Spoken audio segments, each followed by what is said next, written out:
did you have some opening remarks before I kick off or? Okay, well, thank you. I wanted to say once again, thank you guys. Thank you, API, HMSDC, Blue Wave, and of course, you here, the cohort. I applaud your leap of faith and willingness to participate within this great cohort that we have and a lot of the things that they have coming for you. Looking forward to seeing you guys at graduation. I just want to give you guys just a quick story. So, one of the individuals within the cohort took an opportunity that we met at Exxon and said, "Hey, I want to meet with you." And I was like, "Okay, sure." I get that quite often. I'm like, "Okay, I look forward to it." So sure enough, I got a follow-up email, and then thereafter, I was able to meet with Vision Cranes. And I want to applaud that moment because I want to say there's something that happens within networking that you have to be mindful of, that you have to take every opportunity and realize that that puts you in a room to either grow, learn, experience, and just simply empower yourself. So enough of my story. I want to applaud that moment and knowing that the importance of being within this cohort. And I'll pass it off to one of the great minds within oil and gas, not just because he's my leader, but simply because he's truly innovative. Um, Excellent, fantastic. Joe Thank you so Gallagher. much for sharing the anecdote. yes, great Joe, story. And thank you, Dominique. Thanks, Eduardo. So good morning. Welcome, everyone. I'm really, really delighted to be with you this morning, albeit briefly. I just have a few minutes. Very much appreciate the opportunity to kick off today's workshop with some opening remarks. But before I do that, and similar to what Dominique said, I just wanted to extend a thanks to API, to Blue Wave, and to HMSDC for organizing and executing such a value added program. When I heard about this and I saw, all the pillars that you're studying, really inspired by what you all are doing, and I commend all of you who are participating in these workshops. Um, because it's just going to be so beneficial to your competitive differentiation. So I'd also be remiss if I didn't express my appreciation for Apache's commitment at the highest level and throughout our company to ESG and in particular supplier diversity and development. And that's another reason why I'm just so pleased to be here with you today. So thank you for everything you're doing. Keep it going. Now on regarding today's topic on corporate policies, or said another way, governance. So it's the G in the ESG, right? It is so important for us and you certainly as suppliers to be knowledgeable of, and I would say, even proficient with the corporate governance of your customers. And of course, have that, for yourself as well. At Apache, ours can be found on our homepage under, you guessed it, governance. If you go to sustainability and then governance, you can see ours. And, not only should these, I'm speaking as the customer here, I guess, not only should these outline the guiding principles and governing philosophies of a company, but they should really advocate a real, meaningful, and impactful stance that we're taking as a company. And I would even say, and actions we need to take as a company and in terms of how we operate. So for example, some of ours, and Eduardo listed off a whole bunch of them. But if you went to our website, you'll see right off the top, you'll see our code of business conduct and ethics, and that's for our own employees. You'll see corporate governance principles, human rights principles, FCPA, anti-corruption compliance guidelines, and our supplier code of conduct. And that's just to name a few. So it's important to note that our supplier code of conduct is really where our corporate policies and our procurement process intersect. Okay, so in our supplier code of conduct, we summarize our internal policies and communicate our expectations of suppliers to adopt and comply with them. Now, the good news is, I think you'll find with many of the corporate policies espoused by your customers, they tend to align with current laws, regulations, some common sense. So it's hopefully not as onerous to abide by these as one might think, because they should be pretty common and ubiquitous. At least you'd hope so, and you'll certainly know the maturity of the company you're dealing with when you start to look at their governance. And I would say, make no mistake about it, with the hyper focus, and I really think appropriately so, hyper focus on ESG. More and more companies will demand compliance from suppliers with regard to their corporate governance. It mitigates risk. It advances sustainable practices. It benefits the human condition. So today's topic is absolutely crucial to your success as a diverse supplier. And by the way, I think you have an advantage, because as a diverse supplier, you likely already have an ESG mindset. And what is also key, I think, is I have found that diverse suppliers and smaller firms are much more amenable to, for example, a supplier code of conduct. Try getting a behemoth supplier to agree word for word to, our supplier code of conduct can be quite challenging, and it can become the battle of the forms. The point is, you're more agile and accommodating. That is a competitive differentiation you have. So use it to your advantage. And I think I'll finish with just a comment about compliance with policies. Um, you know, if all we do, um, or if we only do what is expected because policy says so, right? That's the lowest form of buy-in, and the lowest form of compliance. And I don't think it's going to really drive any meaningful value. Rather, when it comes to these things, we need to cast a vision. We need to win the hearts and minds of folks by sharing the value proposition around our policies and around our initiatives. Or in other words, just speak to the why. Why are we doing something? Why is it important? Why is it a policy? So one, they can understand the context and the benefits, but also, and in the spirit of inclusion, they can feel as though they're a part of it, and they are a part of it. They can help us move this thing forward. So I think that is a wrap for me on time.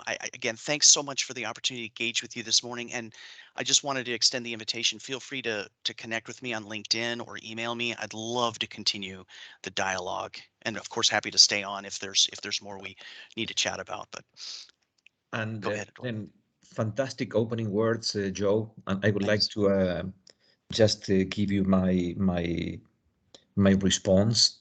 100% aligned with what we are discussing today during the workshop. I will basically emphasize some of the messages that you delivered. The MBE business owners, business leaders that we have today, I agree with you 100%. They have the agility to incorporate additional policies or components to the policies. Sometimes we have a policy, but we grab an additional idea, an idea of value that could expand not only our documentation, as you say, that's an initial step, but it's more important, the policies define who we are as a corporation. Indeed. You use the word stance. Then I am using another expression, the stance as a corporation, or who we are as a corporation, or our culture and values as a corporation. And after 25 years of working in supply chain, I've seen some small and medium-sized businesses succeeding not only because of the value proposition, but because of the compatibility and the echo and the complementation between cultures and between the supplier and the corporation. Then, and the other point that you underlined, ESG. ESG is so important. This goes to the G component of ESG, to the governance, of course. For your information, for everybody's information, we are going to have, there is in the Blue Wave platform, a complete pillar on ESG or sustainable development. And we are going to have a workshop as well that's in August on ESG. Then fully aligned with all these. And now, before you go, I would like to open the floor for questions. Any of the business owners would like to ask a question to Joe about this area of culture, guiding principles, values, corporate policies, and the impact, the importance of those in the relationship with suppliers?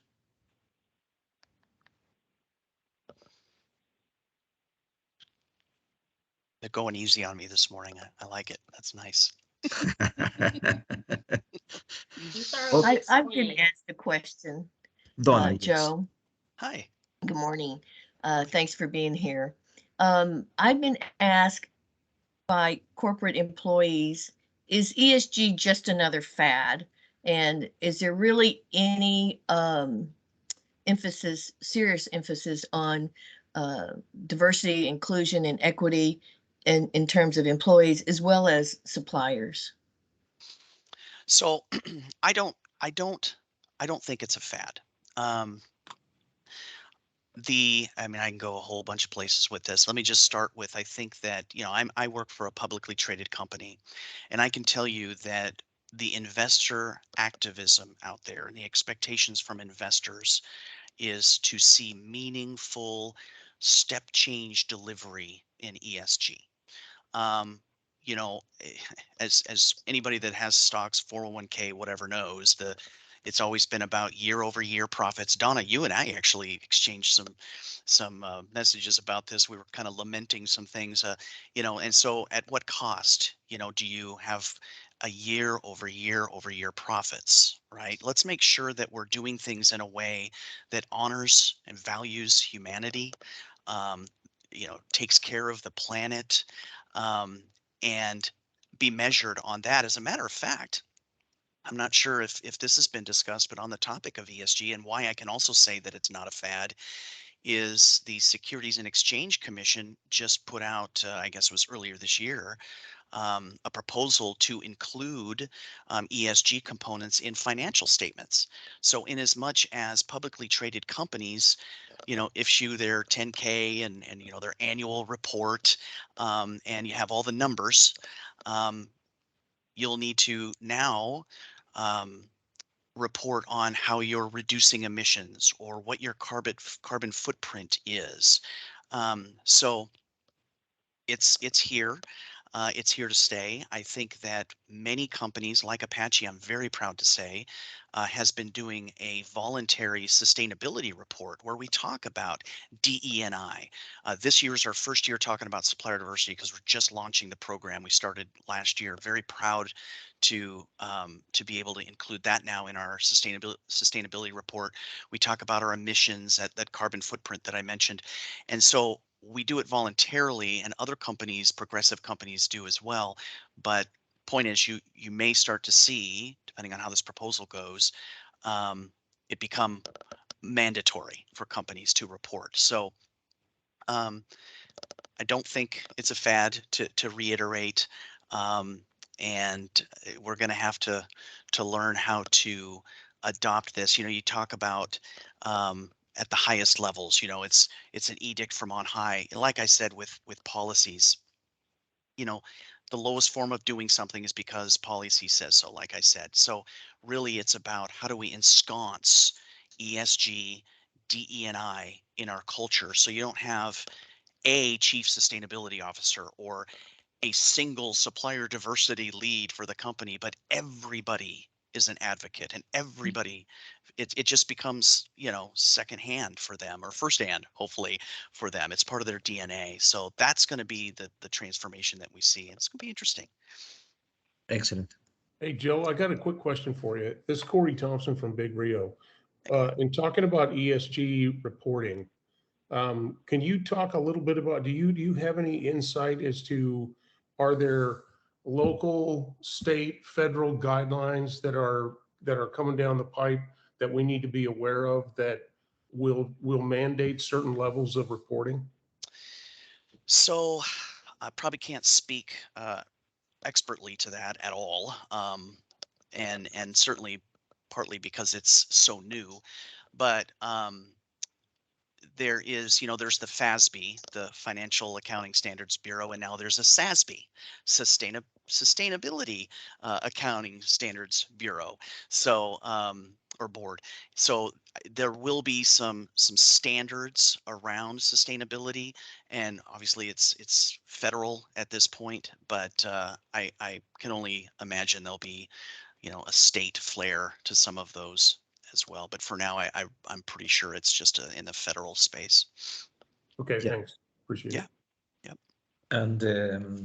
And Corey, during the ESG workshop, we'll be talking about reporting standards and reporting platforms, frameworks, and we'll be mentioning the top 10 most popular reporting standards and frameworks, and both of them, FASB and SASB, are included, of course. Cool. Excellent. Excellent. Wonderful. This is a wonderful opening. Then Joe and Unique, this is fantastic. Then thank you so much for being with us today and representing the voice of the customer, the voice of one of the corporate members of the API task force, and we'll stay in touch. It's our pleasure, Eduardo. Thanks, everybody. Have a wonderful day. It's such a pleasure. And lastly, let me insert this. I want to give Yes. you guys my direct email to know that even if you guys might not work within our area of service, we want to be able to mentor you in some way, form, or fashion. So I'm going to give you my email. It's easy. It's amunique.love@apachecorp.com. Again, that's amuniquelove@apachecorp.com. Feel free to contact me. I look forward to hearing from you guys. Thank you again. You will get an email from me saying thank you. Bye, everybody. Excellent, guys. Thank you. Thank you so much. Very nice. And happy birthday and happy anniversary. Okay, wonderful. And before we go into the workshop itself, the HMSDC, I think we have Jasmine Morgan, and we connect every single week with Jasmine. She is the MBE development specialist. Any comments, any words at the opening from you, Jasmine? Yes, good morning, everyone. Happy Thursday. Once again, my name is Jasmine Morgan, and I am the MBE Development Specialist for the Council, and my job is to make sure that you guys graduate from this program. There are a few assignments that are outstanding, so if you guys can get those in as soon as you can, that'll be great. Of course, we're going to work with you and give you some flexibility to complete those assignments, but we would really appreciate it if you reach out to us and email us and let us know that you need more time. Eduardo and I wanted to verify who was present at the last meeting. There are two MBEs that we would just want to make sure either did not attend or did attend. Let's see. Okay, so Robert Baker, I'm not sure if he's on the call, but Robert Baker, did you attend the workshop last time? On quality. There was a quality workshop. The quality workshop, yes. No, okay, he's not on the call. And then Stephen Hightower, are you on the call? No, okay. And then Marco Velasco from ICP, are you on the call? Okay. Karen Scott from KNS, are you on the call? Okay. And then let's see, Michael Williams. Cesar Vasquez? Okay, thank you. All right, and for everyone, Jasmine, what just, yes.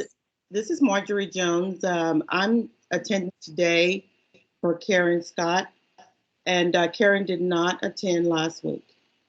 Thank you so much for the clarity, Sure. Marjorie. Great. And All right. This is Josh Witherspoon with Petro Amigos. I'm filling in for Mr. Cesar Vasquez. Going to be filling in for him moving forward, but I will stay in close communication with him regarding the giving him an update and getting him up to speed with everything. Yes, Thank you. Josh. And so did he attend last time? Yeah, Or did you attend? Yeah. Okay. Then he attended. He attended last time, and Josh will be attending from now on. Perfect. Thanks, Josh, for that clarification. And to the MBEs who are completing their assignments and their assessments, I just want to say thank you, thank you, thank you. You guys are awesome. And I'm going to be working with our Director of Operations, Dr. Singh, to ensure that we recognize you guys some form or fashion. So just continue to keep up the good work. And I hope you enjoy today's training. Wonderful. Thank you so much. Jasmine, a quick question before you leave, if you don't mind, Eduardo. Of course. I did not attend the last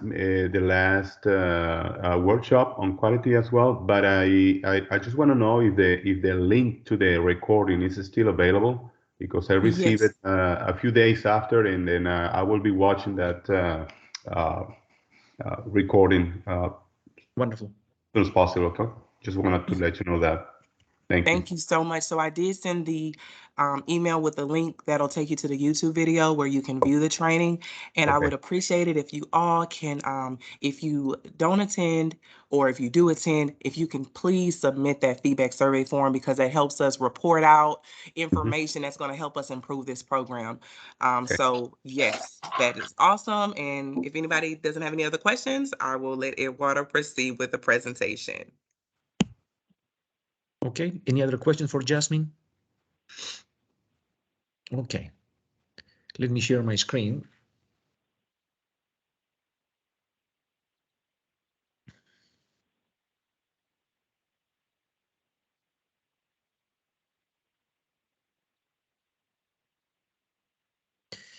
Okay, can you guys see my screen at this point? You can, right? Yeah, okay, wonderful, excellent. And then, are we recording, Jasmine, at this point?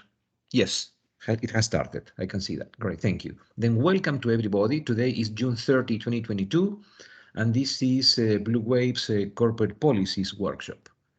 And again, we appreciate so much that we had the voice of the customer at the opening, Mr. Joe Gallagher, Director of Global Supply Chain for Apache Corporation, and I'm Unique Lab, Supplier Diversity Lead for Apache Corporation. Thank you guys, that was a wonderful opening.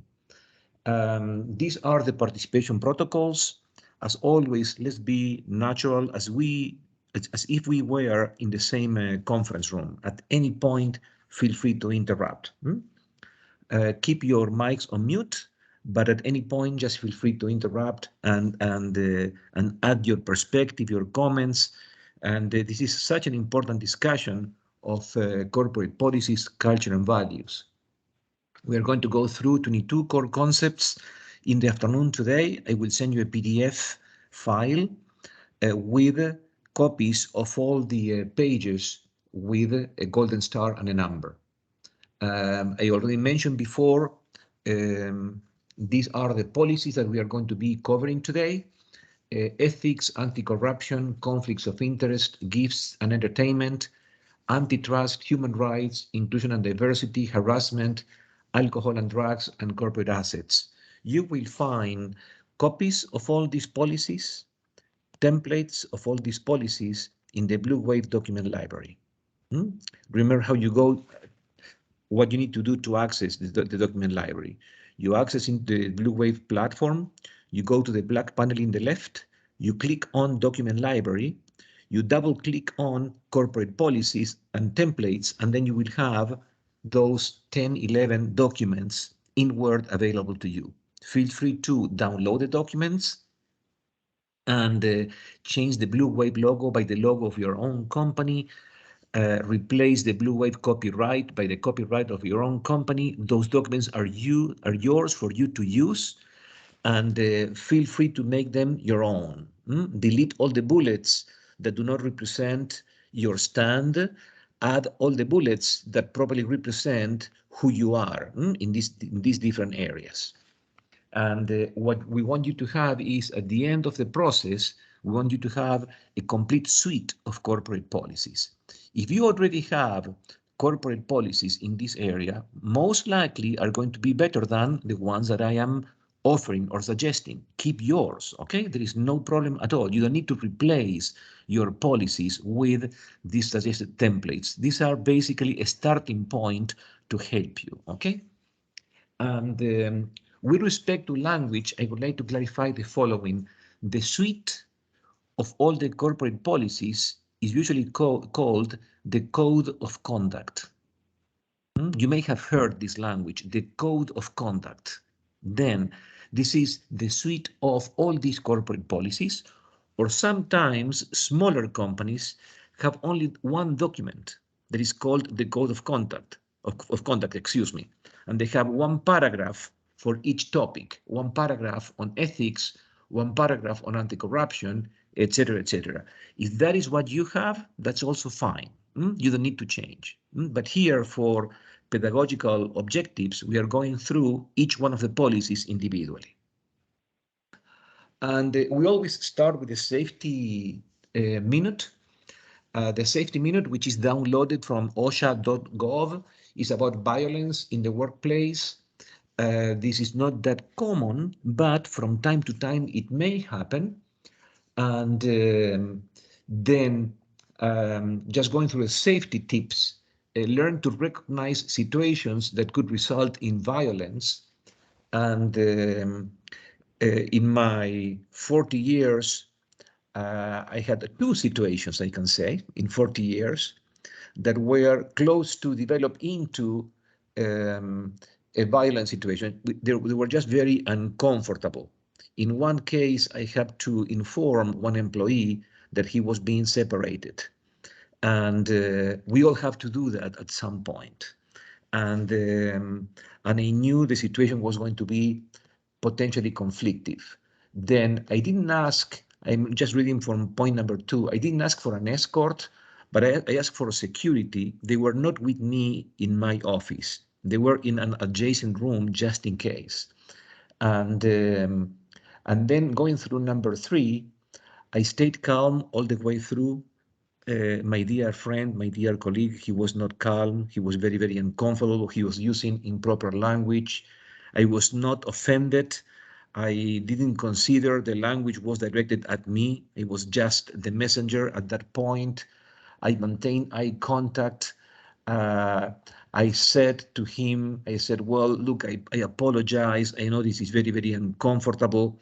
And I understand how you're feeling and what you are saying, etc., etc.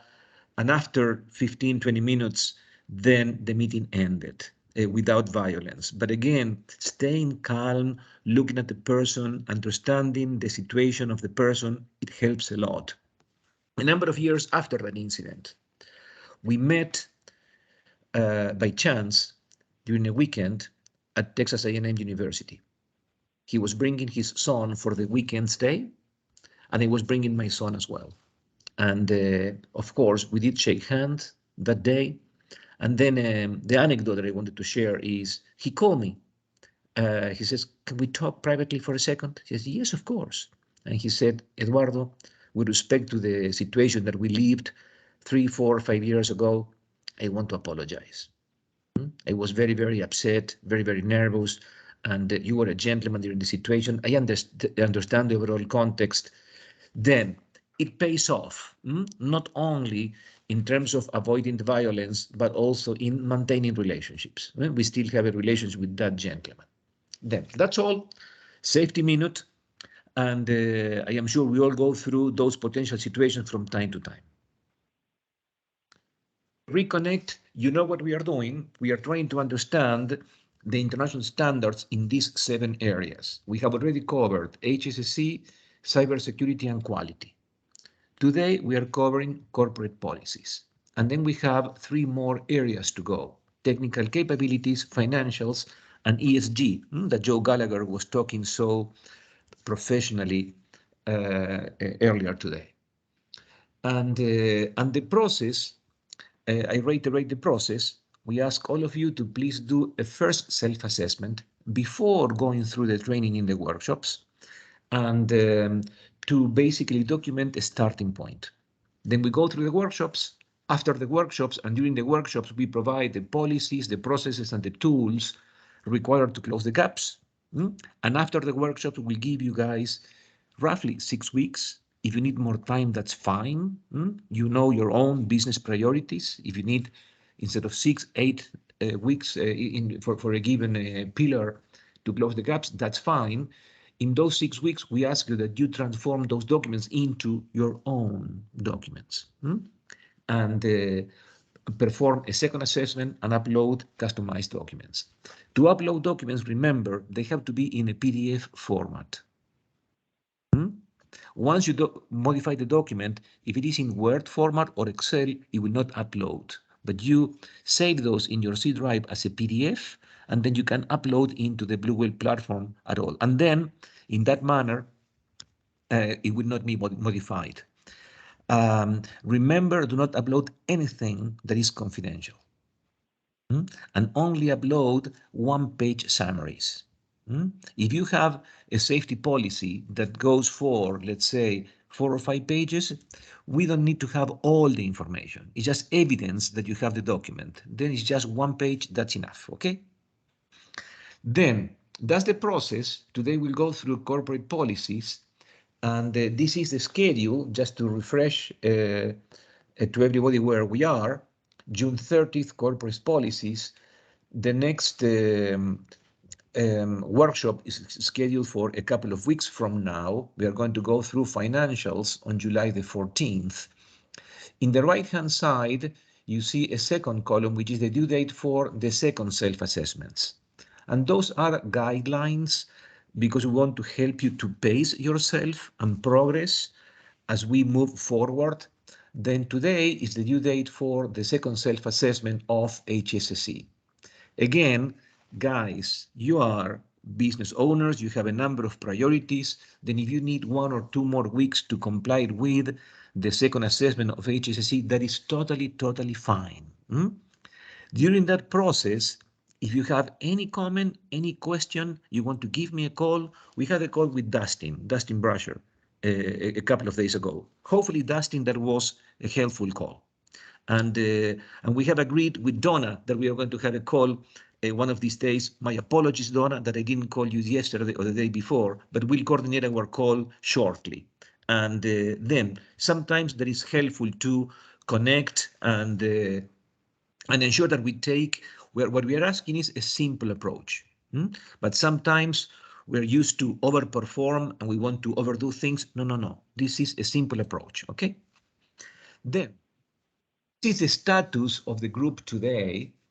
Then just fix your eyes on the last 2 columns in the right-hand side. First, self-assessments. All companies have completed the first self-assessment of all or most of the pillars. In a few cases, we have already had communications. A few companies need 1 or 2 more weeks. That's totally fine. In the right-hand side, we have the indication of companies that have already completed the second self-assessment. Those with a no attached, you are not late because the due date is today and technically is close of business day. Then there's nobody is late, don't worry. And as I said before, if you need 1 or 2 more weeks, that's totally fine. But just to highlight those who have already completed the process, Carousel Specialties, they did the second assessment of HSSE, KT Maintenance as well, Oxide Chemicals as well, and TLC Engineering, they did the second assessment of 3 pillars, HSSE, cyber, and quality. It is important to do the second assessment of the first pillar because not only you are progressing and pacing yourself, also you learn the mechanics. And if for that second assessment, if you need my help, we can connect. It is like 15 minutes or so, and then we get the first assessment out of our way. Then, I mentioned before. So this is Ray Davis, Sunday. Yes, Ray. Okay.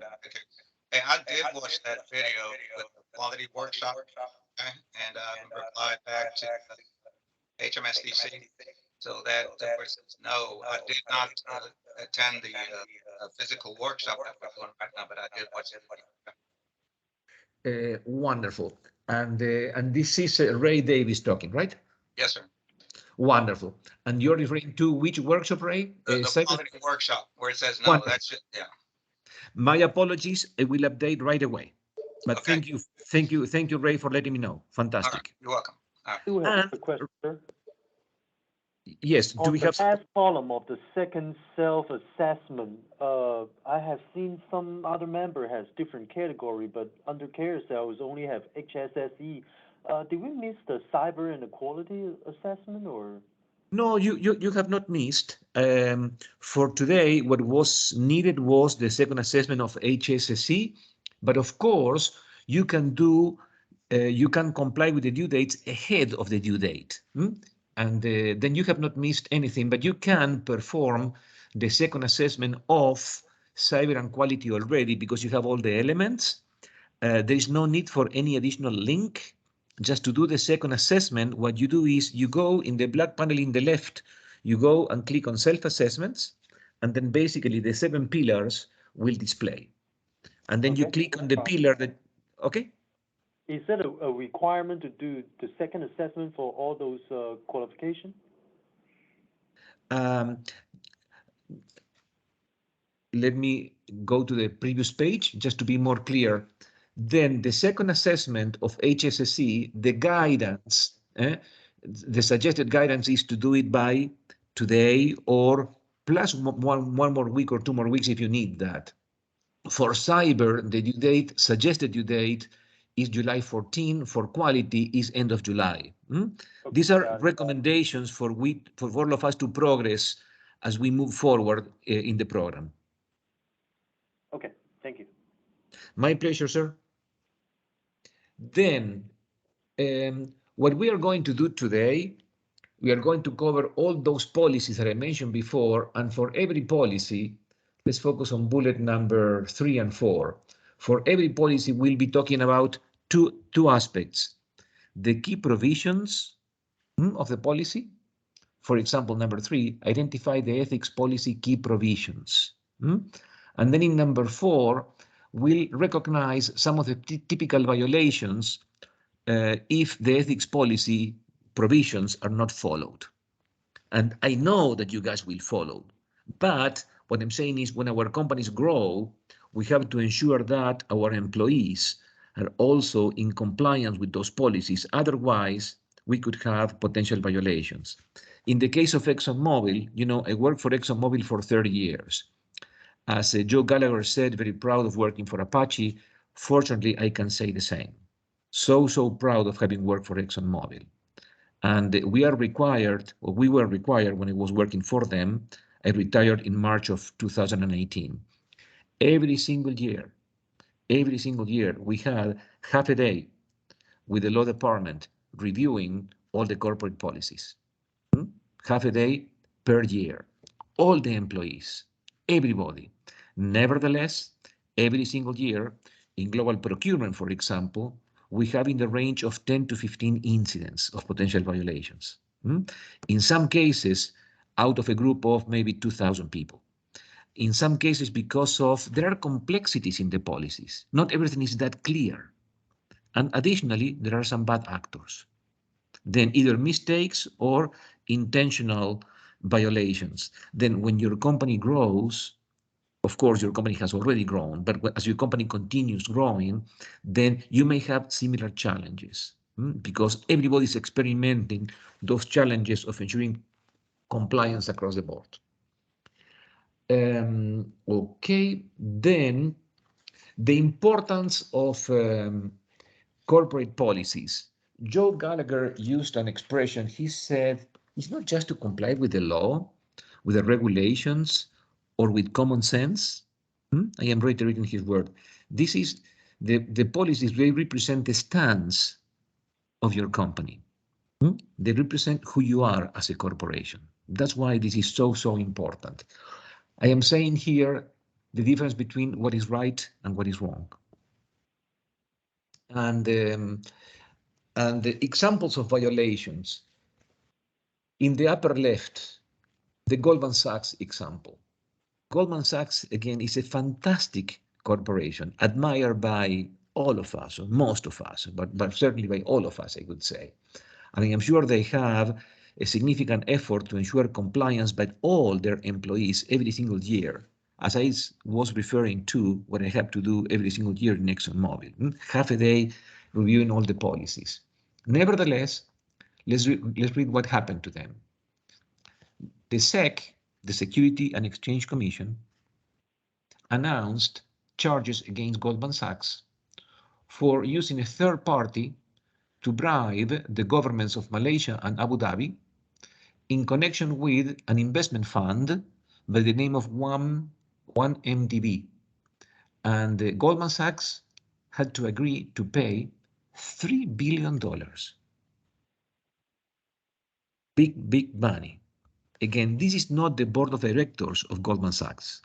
The companies are ethical companies, but sometimes when we grow and you have a regional manager, sometimes people to achieve an objective, to obtain a business, they do things not in the proper manner.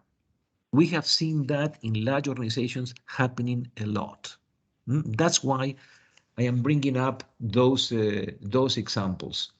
We have had examples in ExxonMobil, in every large oil and gas corporation, because of the magnitude and the size of those corporations. Then if that happens to those large companies, it could happen to us.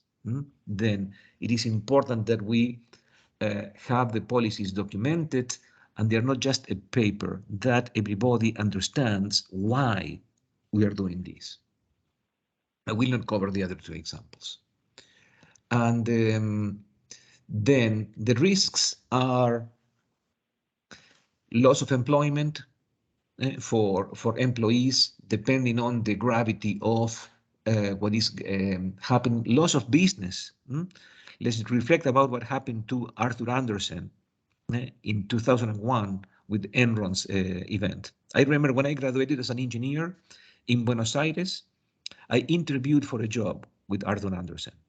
It was one of the top 5 companies in Argentina and in the world that all of us look at as an example, as a model, as a great school of management, as a great school of thinking.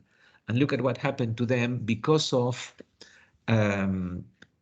not adhering to some of the corporate policies. Then fines, reputation, continuity, some of the consequences that if some of the policies are violated. This is a list of policies that we'll be talking about today. And I have an interesting quote from Luke Gessner, the IBM CEO. And this is very personal to me because before working for ExxonMobil for 30 years, I worked for IBM for 12 years. When I just graduated as a young engineer, I joined IBM, I became a system engineer first, and then I was a salesman and a marketing manager working for them. And those were the years in which, for IBM and in the world, it was basically the mainframe era. We didn't have client server, we didn't have the personal computers had not been invented. And that's how old I am. I am 69 at this point, but well, still kicking here. But then IBM needed a cultural change. And who was the individual that was tasked with changing the culture of the corporation? Luke Gessner. Luke Gessner, he didn't know about technology. He had been the CEO of Nabisco before joining IBM.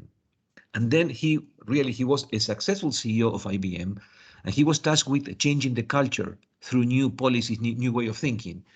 And he said, let's read together. He says, I came to see in my time at IBM that culture isn't just one aspect of the game. It is the game. It is the game itself. Very, very interesting. Very, very interesting. This is how important the culture is. And we believe that some aspects are maybe invisible, but are very, very, very visible. And I can also talk about the change of culture of Exxon and Mobil when they merged.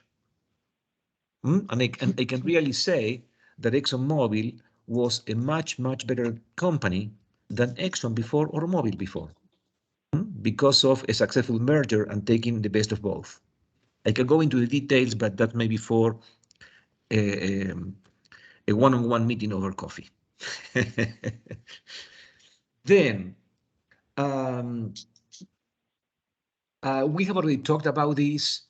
If you are going to roll out new policies in your company, it's not about issuing another document. It is about bringing the leadership with you. Then, number one, engage leadership. Even if you are the owners, guys, is bringing your leadership team with you. And understanding the context. For example, if you are working overseas and you are working in, I am a proud American citizen now, but you know I am from South America. But if you're going expanding your business into South America, corruption is so pervasive in South America, unfortunately. Then if you are expanding your business into South America, then you have to understand the context in which the anti-corruption policy will work. You can do ethical business in South America, but it's more challenging. And you have to understand the context. That's number two.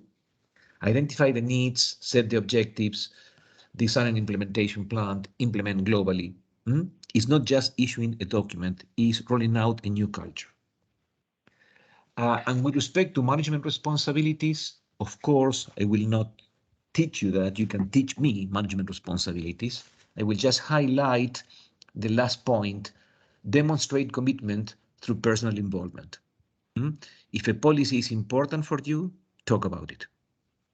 Sometimes we forget. Sometimes I've forgotten to talk about important things. But it's important that we talk about things that matter. And policies are there at the very top. Ethics policy. Remember, for every policy, we're going to look at two aspects. Which are the key provisions?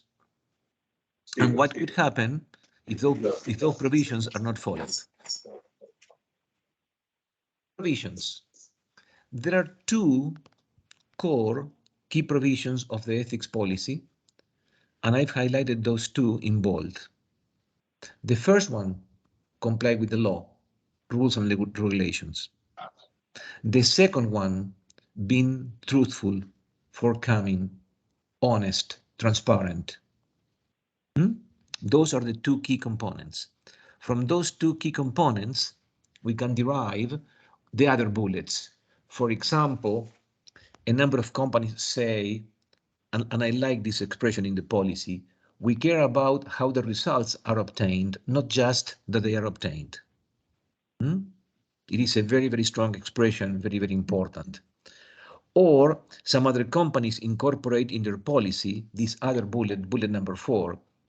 We reflect transactions accurately in books and records. And we had an incident in ExxonMobil in the 1970s or 80s. It was Exxon before the merger in Exxon Italy. The company president in Italy basically registered a political contribution under a marketing expense. And then, yeah, that was a big incident because political contributions were prohibited. And it was hidden under a marketing expense. And Exxon had an investigation from the Security and Exchange Commission, and we ended up with a consent decree. Then I'm saying type of things that happen in corporations when the company grows. And happens to everybody despite the efforts we take to develop the culture and the mentality of people. And then one bullet before the last one, another important provision, conduct annual, or we could say periodic reviews, just to conduct a review. And also the last bullet is important. You never know who may be involved in an unethical or potentially unethical behavior. Then providing an independent channel to confidentially report potential violations is also important. Because it could be your number 2. And that intentionally or unintentionally is doing something wrong. Then having an independent channel is always important.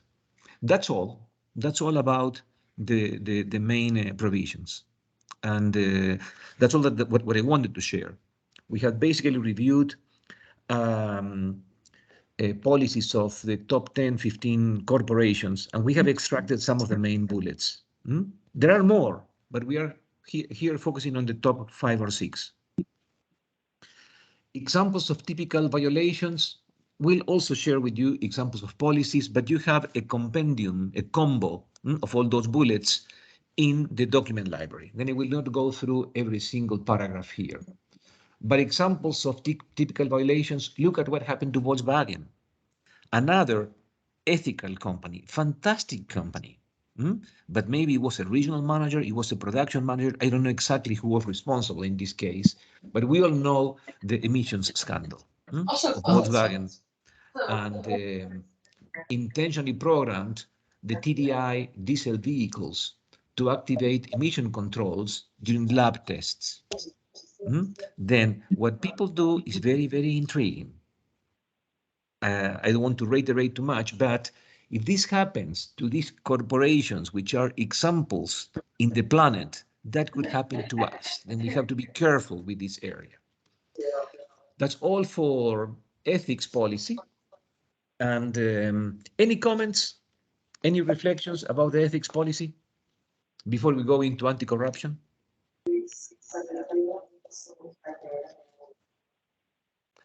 Anti-corruption. Then first, a reference to the law. The law here. Oh wait, that is my job.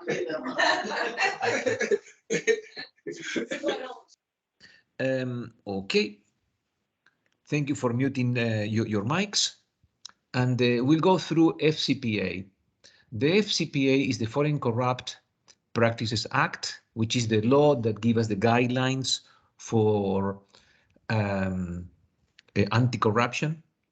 And this is a law that was passed in 1977, when it was discovered by the SEC, the Security and Exchange Commission, that a number of US companies were spending money, and the amount of money was in the order of magnitude of hundreds of millions of dollars, bribing foreign officials. Then perhaps first, a definition of foreign official, according to the US law, is not just a minister or a president or a member of the cabinet, is any member of the government. Then that's why we have to be careful. Let's say that we are expanding. Blue Wave, for example, we are doing business in Mexico.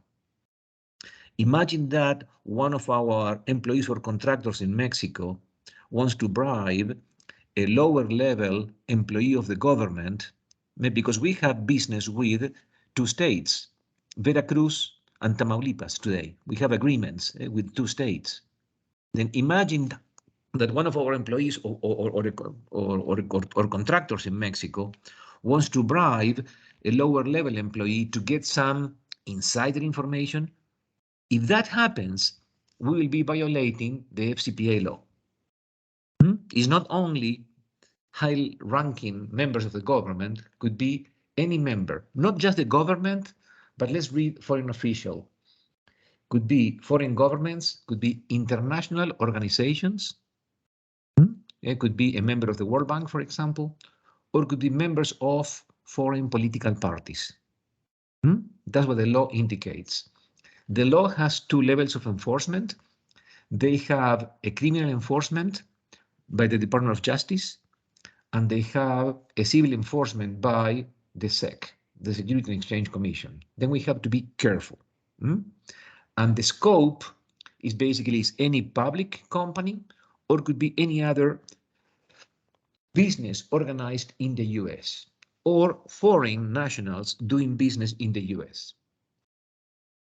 Then I will not talk about the SOX Act, but the key provisions, some of the key provisions of the anti-corruption policy.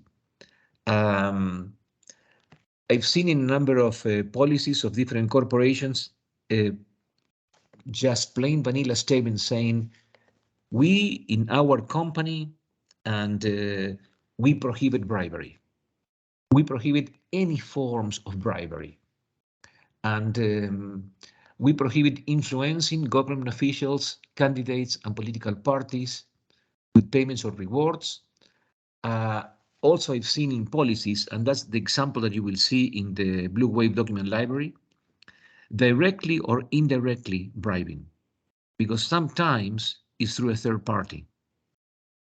Imagine that, and you will see a couple of examples. Imagine that, let's say, ExxonMobil is importing goods in Argentina through customs, because you know it's not a highly industrialized country, Argentina. Then we have a lot of imported valves and control systems from the US or from Europe. And then customs could be slow. Imagine that our customs agent bribes a customs member to accelerate passing goods through customs. Then using a third party to bribe a government official also is within the scope of this law. That's why I'm saying to you, if you happen to expand your business internationally and you are using a third party to obtain a permit or to negotiate with the government, like customs clearance, for example, that's also under the scope of the law. Walmart had a big problem because Walmart was putting pressure to obtain permits to build the Maxi supermarkets in Mexico, in India, Brazil, etc. And of course, as any American corporation was putting pressure to obtain the permits quickly. And those third parties paid bribes and Walmart was fined. Then, this is some of the subtleties of the law and some of the careful steps that we have to take. And you can see the rest of the bullets. And then I think having a clear process for documenting expenses involving government officials, candidates, and political parties is important. Very often, we need to have lunch with a government member, right? Or have dinner, or go to a football game. That is fine, but it has to be clearly documented, and that's it.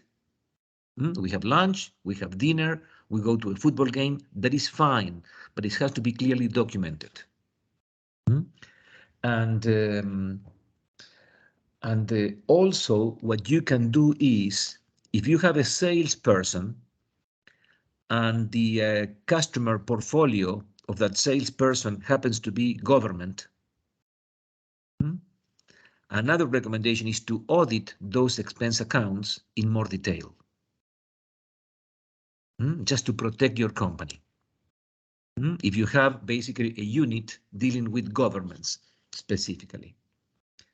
The two examples, I will not go through those, I will give you a copy, but examples of violations that we have seen. Walmart, I mentioned before. Walmart used third parties in India, in China, in Brazil and Mexico to obtain permits for building the mega stores. And Walmart was not engaged in promoting bribery. They were not engaged. They were using third party. They were putting pressure in obtaining the permits right away. And again, we're going to areas in the planet where we have to be careful with the processes, with the steps that are being taken. And in all those countries, the SEC, the Security and Exchange Commission, investigated and found evidence of bribes. And Walmart was fined with, again, the fine was hundreds of millions of dollars. It's not that much the money, it's the reputation impact. Then, again, we have to be careful. And I will not cover the other two examples, but are similar in nature. Conflict of interests. This is interesting. I like this cartoon a lot. The conflict between the brain and the heart. The brain is telling us what is right or what is wrong. And the heart, sometimes we are tempted to do something. And then the brain tells the heart, I hate when you make me look like an idiot, right? Then we are human beings, we all have had all those conflicts or situations. Of course, as we grow up, we said, okay, it would be nice, but I will not do that because it will be wrong, not nice. Then, which are the key provisions of the COI conflict of interests policy. Number one is a very, very interesting way of expressing this policy. And it says, avoid any actual or apparent conflict between personal and organizational interests. And I will give a few examples to try to understand what is behind. And when you do business with your customer, let's say with Apache, for example, as Joe was saying, the policies are in the website. Then if you do business with them, just go to the website and just have a run through the policies to understand what words they use. The words they use tell a lot. But this expression, actual or apparent conflict of interest, is pretty common. Let's go through an example. We have Peter, who is the manager of a unit. And Peter falls in love with Mary. Mary is supervisor reporting to Peter.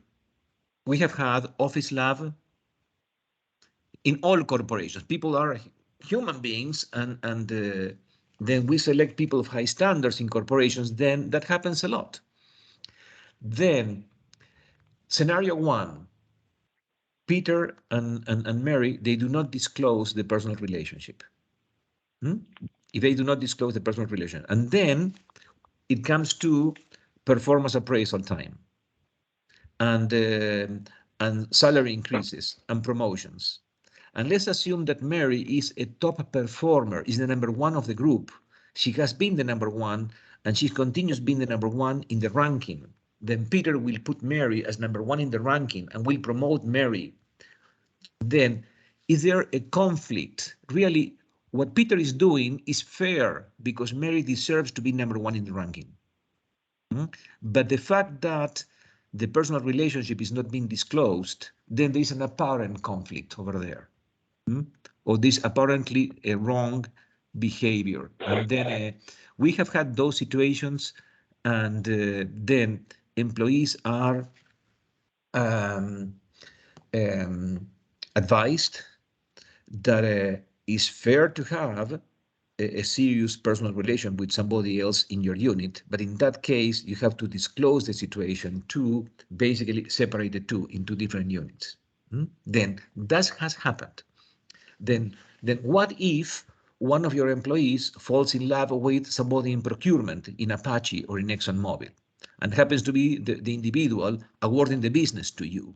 Then, again, and I am not talking about other aspects of conflict of interest dealing with bribery, but these aspects are critical when dealing with suppliers, customers, competitors, and other parties. And when you have these two personal interest and corporate interest pulling in different directions. And as well as before, a good provision for this policy is to have a hotline or an email or maybe a box where potential conflict of interest could be communicated.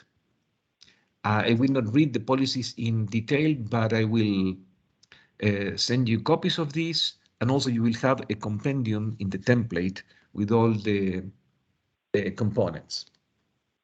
Examples of real life. What has happened?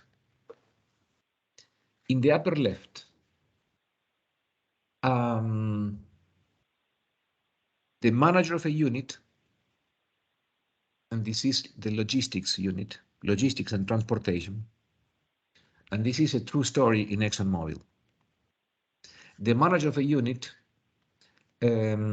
conducts a competitive bidding for buying process controls for the fleet of vessels for crude transportation. Then the vessels were old, all the electronics of the vessels have to be updated, and this is a significant award. It's an award of like more than $10 million just for updating the electronics in a number of vessels, more than $10 million. And this was a number of years ago. And there is a competitive bidding. There are a number of companies recommended by The customer, you could imagine, Foxborough, Fisher Controls, the typical companies responsible for process controls, renowned companies, the right companies. Then procurement reviews those companies. We add one or two. We run a competitive bid. We do the evaluation, the technical evaluation, the commercial evaluation, the risk evaluation, etc. And the business is awarded. Is awarded to a highly respected vendor. And a couple of years later, the manager of that unit is replaced by a new manager. And the new manager, after a few months learning the operation, he says, well, there is something wrong here. What is going on? The wife of the former manager was member of the board of the supplier that was awarded that business of $10 million. Then here again is another very, very sad situation. If the manager of the unit had said, guys, please go ahead with this competitive bidding. Do not include me because my wife is a member of the board of this company, Fisher Controls or Foxborough, whichever. Do not include me. I don't want to have anything to do with that. Of course, I will not pass any information to my wife, but I want to avoid any suspicion or any perception that I may have an influence in the outcome of the competitive bidding. He didn't do that. Then when that was detected, an investigation was conducted, and basically there was a loss of confidence. And the person was fired because of this conflict of interest. That's the example in the upper left. And then I will not go through all the other examples, but those are just a few real life indications of what could happen in the area of conflict of interest. And any comments, any reactions, any examples that you would like to share that you may have seen either in the area of corruption or conflict of interest or ethics?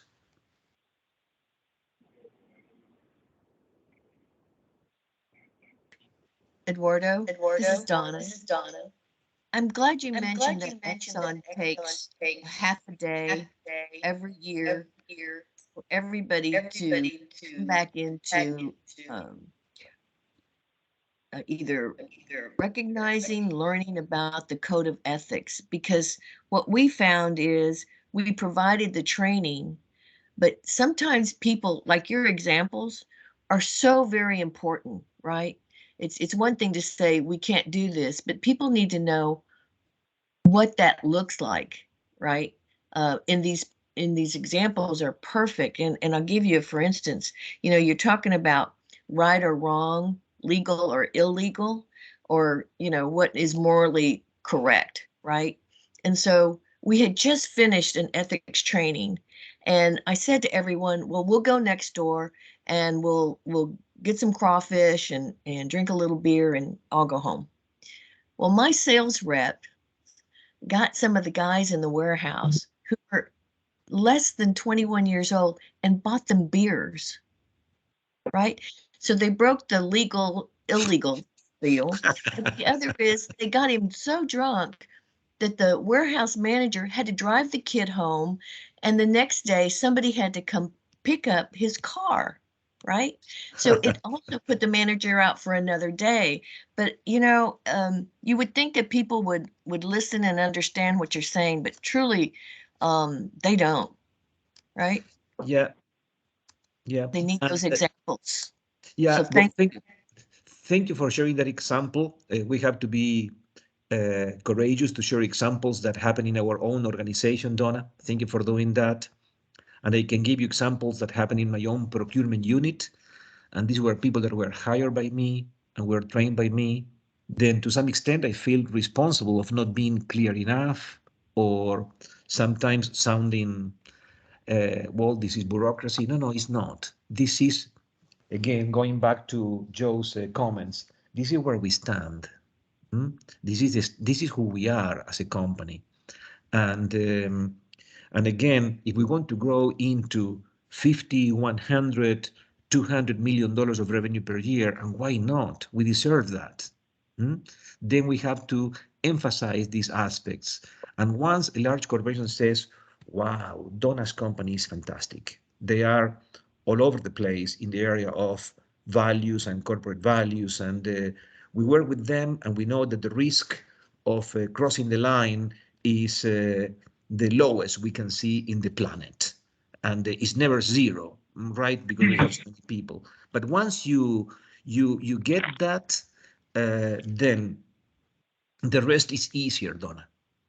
The most difficult aspect is these soft aspects of culture, values. Then help me, guys, with other comments, other examples that you may have seen, that you may have had, just to open up the discussion. And this is so important. And yeah, this is Eric Adams. Yes, Eric, how are you, sir? I'm doing well. I'm hesitant to mention this because I'm sure I'm the only one it's ever happened to, but you know, one of the things that Joe said earlier about being a small business, MBE, having agility and being nimble. Numerous times I've had instances where people at major corporations would start a conversation like this. Well, if I do this for you, what will you do for me? Oh, very interesting. To me, it's a signal of a kickback kind of conversation, but it's come up many times. And of course, you have to walk away from those conversations. But I'm wondering if you have any guidance. Well, thank you so much for opening up that conversation, Eric. And let me echo your comment with personal experiences that I had in that area. As the procurement head, my initial career was in IT, working for IBM, right? As I mentioned before. When I joined ExxonMobil, in Argentina, I was the IT manager or the IT director in Argentina. But after 7 years working as the IT head in Argentina, I was given the chance of being the procurement head. And basically the CEO says, Eduardo, come to my office, please. I was reporting those days to the VP of Finance. And he calls me and he says, look, this is confidential. The procurement manager of Exxon in Argentina has resigned. And this is a very sensitive area because of you handle $500 million of awards every single year in a country of high corruption like Argentina. And he said, I either appoint you to that role or I bring an American. And which was honestly a compliment for me. Then I started working as a procurement manager, and Eric, I had an experience the same as you are saying. We have to decide the next ERP for Exxon in Argentina. And there were like 2 or 3 competitors. You could imagine, big names. And I am a social person. Then the president of one of these ERP American corporations in Argentina invites me to a lunch.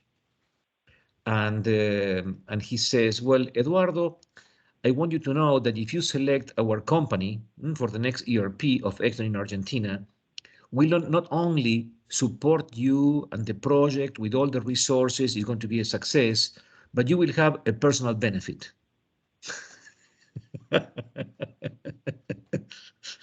Yeah. Then you have the same incident, Eric, from the sales side instead of the procurement side, because in this case you were not the one proposing; it was the procurement people, right? Then, and this was a high-ranking executive because was the president of this American company in Argentina. In the sales area, I was marketing manager of IBM marketing manager in the banking area, and I was selling a big project of $2 or $3 million.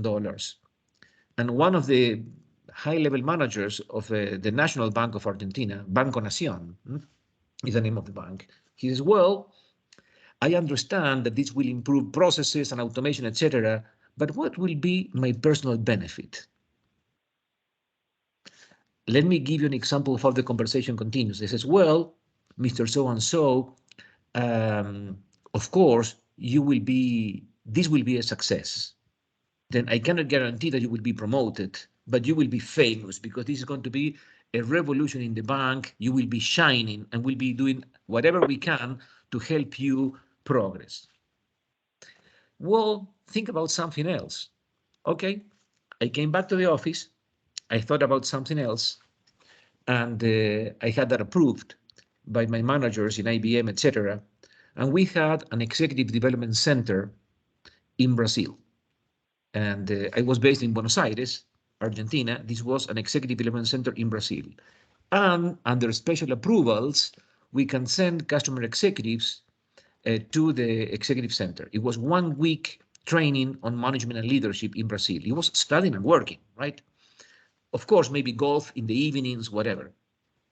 And then I came back and I said, well, Mr. So-and-so, I have something else, which is just for you, very, very special. Then you will be invited to the executive training. And he says, Eduardo, let's be clear. I am talking about, is there going to be any economic benefit for me? These things happen in business. And I will say those are the moments of truth, right? And large corporations, fortunately, they have, let's go back to, let's read that last bullet.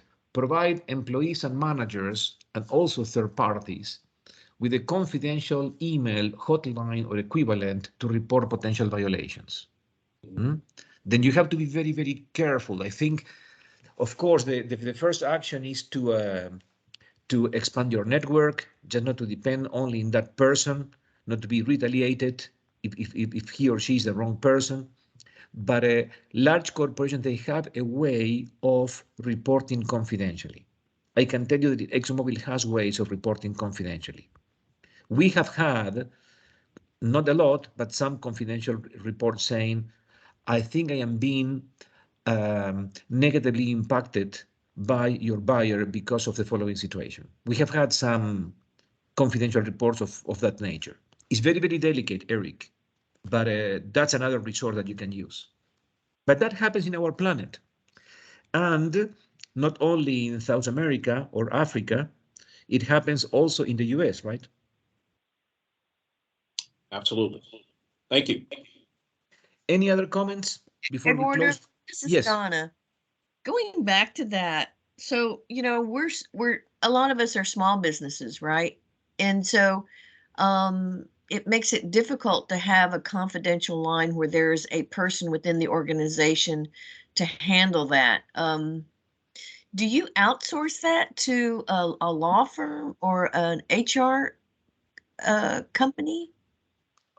I had not thought about that, to be honest, but I think that is a very, very smart comment, Donna. I think it's a smart comment. The other recommendation that I can offer you, in addition to this outsourcing idea, which is very, very smart, it's with big customers, with big potential clients, and that's Apache, is Shell, is ExxonMobil, is Chevron, et cetera, or it could be City of Houston, Port of Houston, et cetera, develop executive relationships. Because in that manner, you could be elegant and basically say, well, could I have an opportunity of expanding a little bit the value proposition of my last proposal, or just being elegant and just to expand the network? I think that's another line of defense. And again, it is a very, very delicate, very delicate area. And sooner or later, those bad apples are identified and removed. We had, I mentioned before, we had 2,000 employees in ExxonMobil procurement. Perhaps of those employees, we have 1,000 working in payables and warehousing, not exposed to deals, but we had like 1,000 procurement people, basically doing deals all over the planet. And And of those 1,000, we used to have a percentage. The percentage is not huge, but is maybe 1, 2, or 3% of bad actors. And again, that happens to all of us. That's what I'm saying. Let's be careful, because then in a period of 3 to 5 years, it could happen that one of your contractors or employees is in that position as well, doing the wrong thing. And we have to be careful. Any other comments? Shall we break for maybe 5-10 minutes, and then we'll continue? I think in 1 hour we'll be finalizing. Then we'll be finalizing close to 11:30. It's now 10:26. If that's fine with you, we could come back 10:35, and then we'll go for maximum 1 hour, and then we'll close. Okay? Awesome. Wonderful. Thank you, guys. Thank you so much.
Hi, Eduardo. Eduardo. Yes, I am here. Your email is showing on the screen. Okay, perfect. Okay. Okay, thank you. Okay, You're thank you. You're welcome.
Mr. Eduardo, how you doing? Is that Joseph?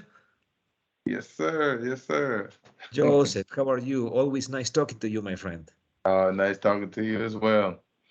But look, I'm getting things in order. I know I'm maybe a little bit behind, but I'm gonna get caught up. Wonderful, wonderful. Just focus maybe in the next week or two, if you could perform the second self-assessment of the HSSE area. And just take your time, just to ensure that you add value to your own company. It's not an artificial check. Just add value to your own company. just customize the documents of the safety area for those to be of value to you, right? Yes, And sir. and once you customize those, you can upload into the platform and perform the second assessment. And if at any point you need my help, Joseph, during the week of, not next week, but the next one, the week of July 11th, I will be happy to connect. Okay, sounds Okay. good. Sounds good. Wonderful, my Thank friend. Thank you. Thank you, sir.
How are you, Ray? Good morning, sir.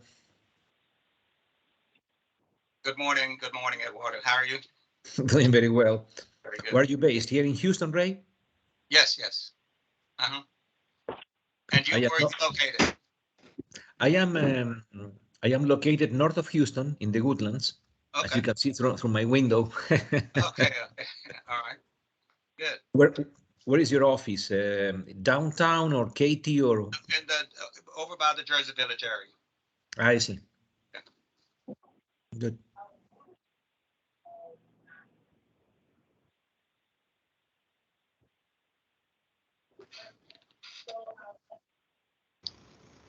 Hello, Eduardo. Can you hear me?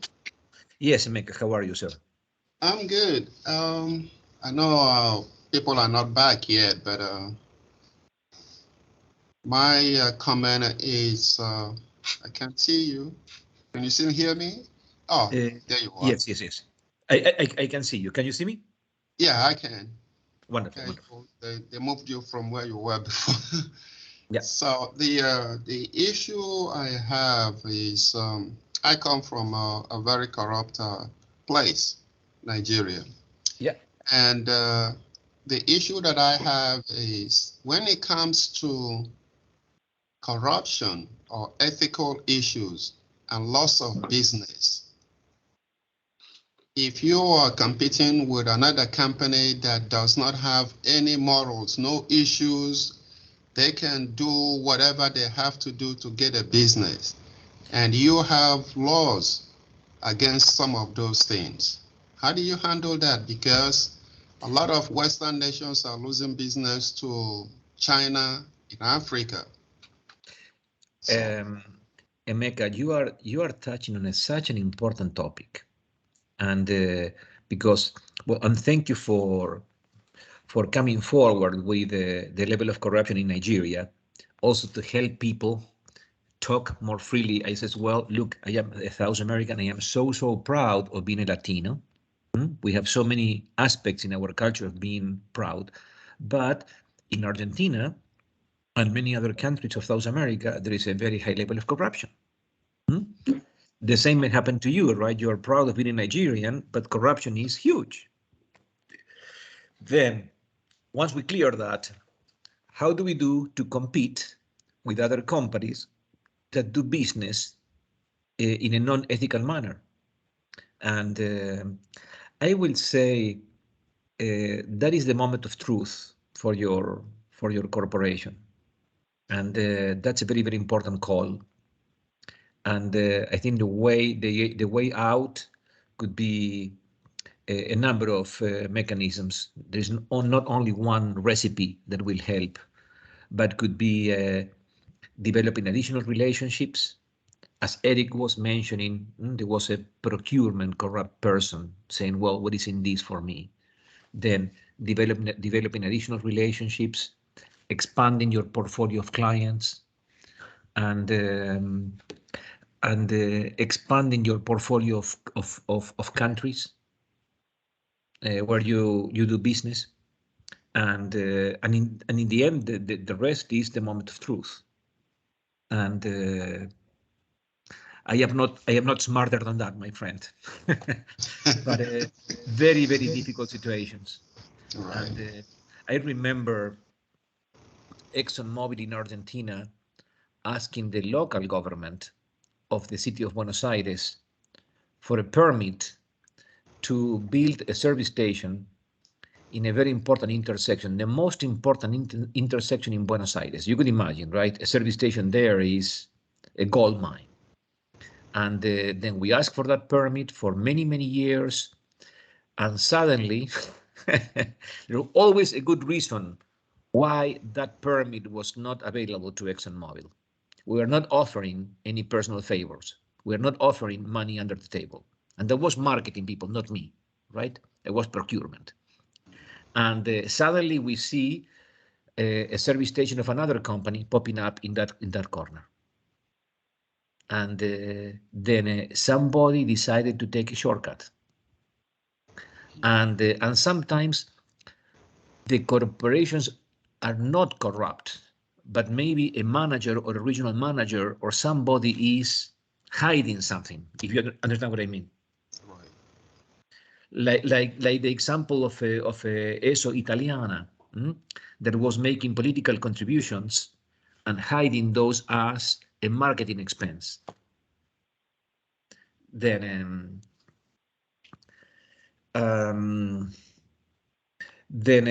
ExxonMobil does business in Nigeria, and we do not pay bribes, and we commit with the for example, to develop infrastructure, to expand the port facilities, or to build schools, or to build a highway, and that's our way of making a contribution with the country, and but not paying bribes.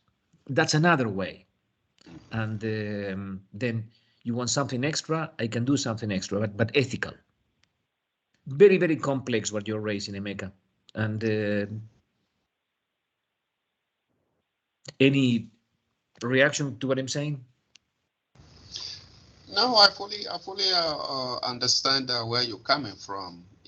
Because it's really very difficult.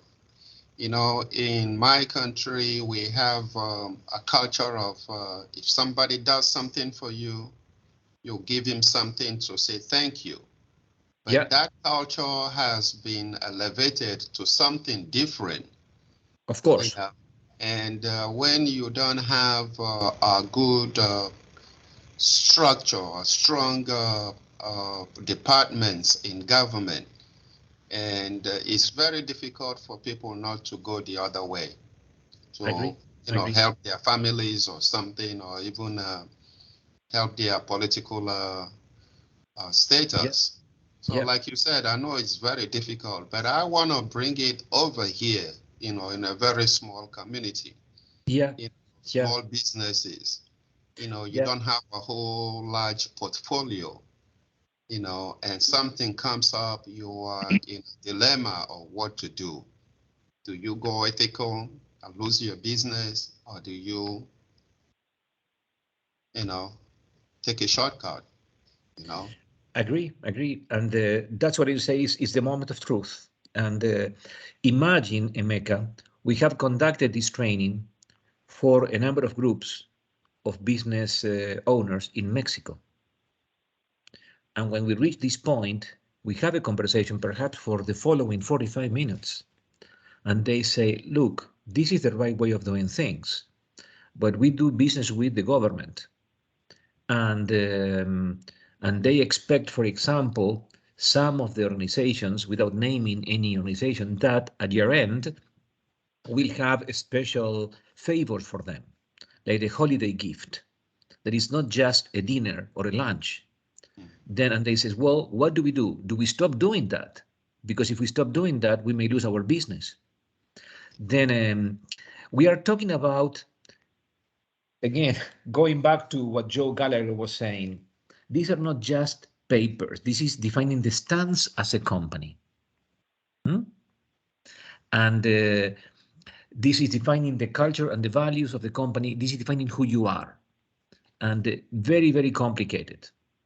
And but thank you for raising the topic, because it brings the real life dimension to what we are talking about. Eduardo, this is Ray here with Descendi. Yes, sir. Our company is approved by PMEX as a supplier of inspection services. And I understand that you're saying that you guys, Blue Wave does business in Mexico. Okay. Yes, sir. The situation that I've always encountered with PMEX is that whenever they send a request for quotation, all of the documentation that they send, it's in Spanish, like big files, and it's all in Spanish. And then when I ask them to send me English translation, they say they don't have any English translation. Have you run across this? Well, I understand that. Yes, we came across this in our dealings in ExxonMobil, and then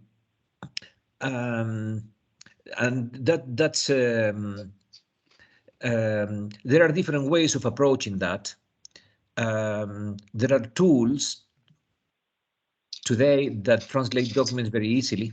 Yeah, well, the volumes of documents that they have, I don't have the manpower to spend to translate all of those specifications. And I see. Okay. Okay. So yeah. Is it your understanding that they do not correspond in English with their vendors? Yes, I do. I have the same understanding, Ray. What we have done, even though we are bilingual, Alma and I are bilingual, but what we have done is we have hired a local manager or a local agent, or sometimes could be a part-time contractor. It has to be a person of your total confidence, right? Total trust. And that sometimes helps. And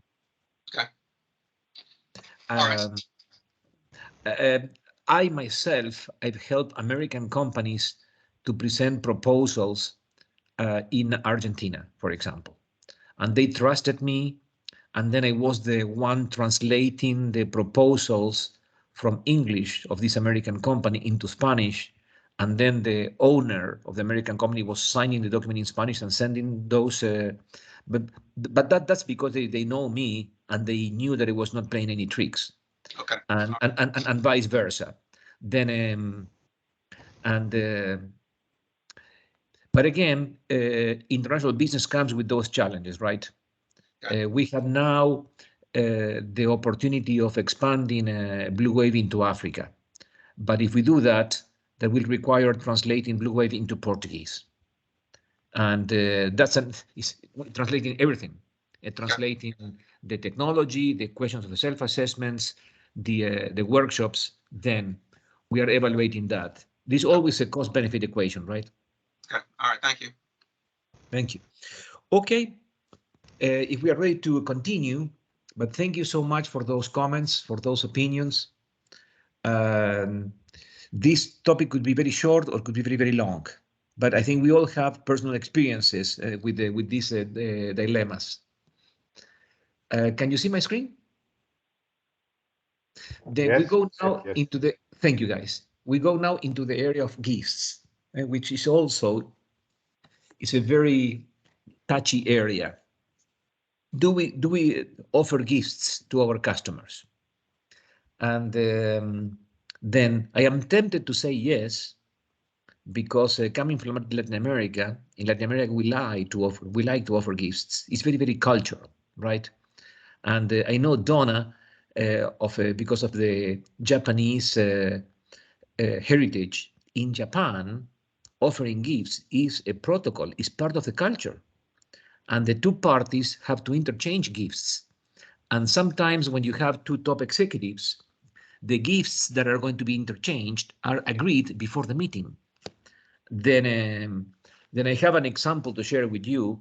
I was the procurement director for Exxon in Japan before the merger. The merger took place in the year 2000 between Exxon and Mobil. This is a story of 1999, just 1 year before the merger. And it happens that the CEO of ExxonMobil at that, of Exxon at that point before the merger was going to meet with the CEO of Sumitomo. And then the agenda needs to be arranged. And then the PA manager of Exxon in Japan and myself, I was the procurement director, we meet with Sumitomo to agree on the agenda. I was not going to attend. It was going just to the two CEOs face to face, right? But I was tasked, and the PA manager was tasked with putting together the agenda. At some point, the gifts come into the conversations. Well, the Sumitomo president is going to present a gift, and it's going to be this painting, which is a proud example of Japanese art. It was a beautiful painting, but it was expensive. It was, I don't recall exactly, but something between $5,000 and $15,000. It was an expensive painting. Yeah. And then he says, wow. Then I explained, look, we usually do not exchange these very expensive gifts, but I have to come back to the company and understand how we are going to respond. Please give us a few days. And finally, we accepted that gift, not as a personal gift to the CEO of ExxonMobil, but as a corporate gift. And we were going to respond in a letter that painting was going to be displayed at the board of directors of ExxonMobil. And we are going to reciprocate with a painting of demonstrating American culture, American art. But it was going to be less than $1,000. And they understood, and that was the interchange. Then what I'm saying is, in principle, no gifts, but depending on the culture, depending on the circumstances, we have to be sensitive. We cannot say just no because we can break a business. Then we have to be ethical, but adapt to culture and circumstances. After giving that example, I will go through these bullets. Directors, officers, employees of our company providing gifts or receiving gifts and entertainment are expected to exercise good judgment. What is reasonable? And you can define for your company what is reasonable. Then a gift of up to $100 is reasonable. If you're going to give a gift to a customer at year end, is less than $100 reasonable? Is equivalent to a nice dinner. Then in ExxonMobil, we used a nominal value of $50. Then typically, this was the gift to our suppliers. Can you see that it says ExxonMobil over there? And over there, it says procurement. Can you see that? Then this was our gift to our key suppliers. If we have had a good year, then, and this is roughly $50 or so. It is a cross pen. And we just try to stay there. And in terms of receiving gifts, we are trying to be at the same level. Just try to be maybe within a nominal value. When in different cultures, like in Japan, we received more important gifts, usually we responded saying, okay, we appreciate a lot. We have given those gifts to charity, and this is the charity that I have received. Thank you so much. Just not taking that as personally. And then that's what I will say about gifts. And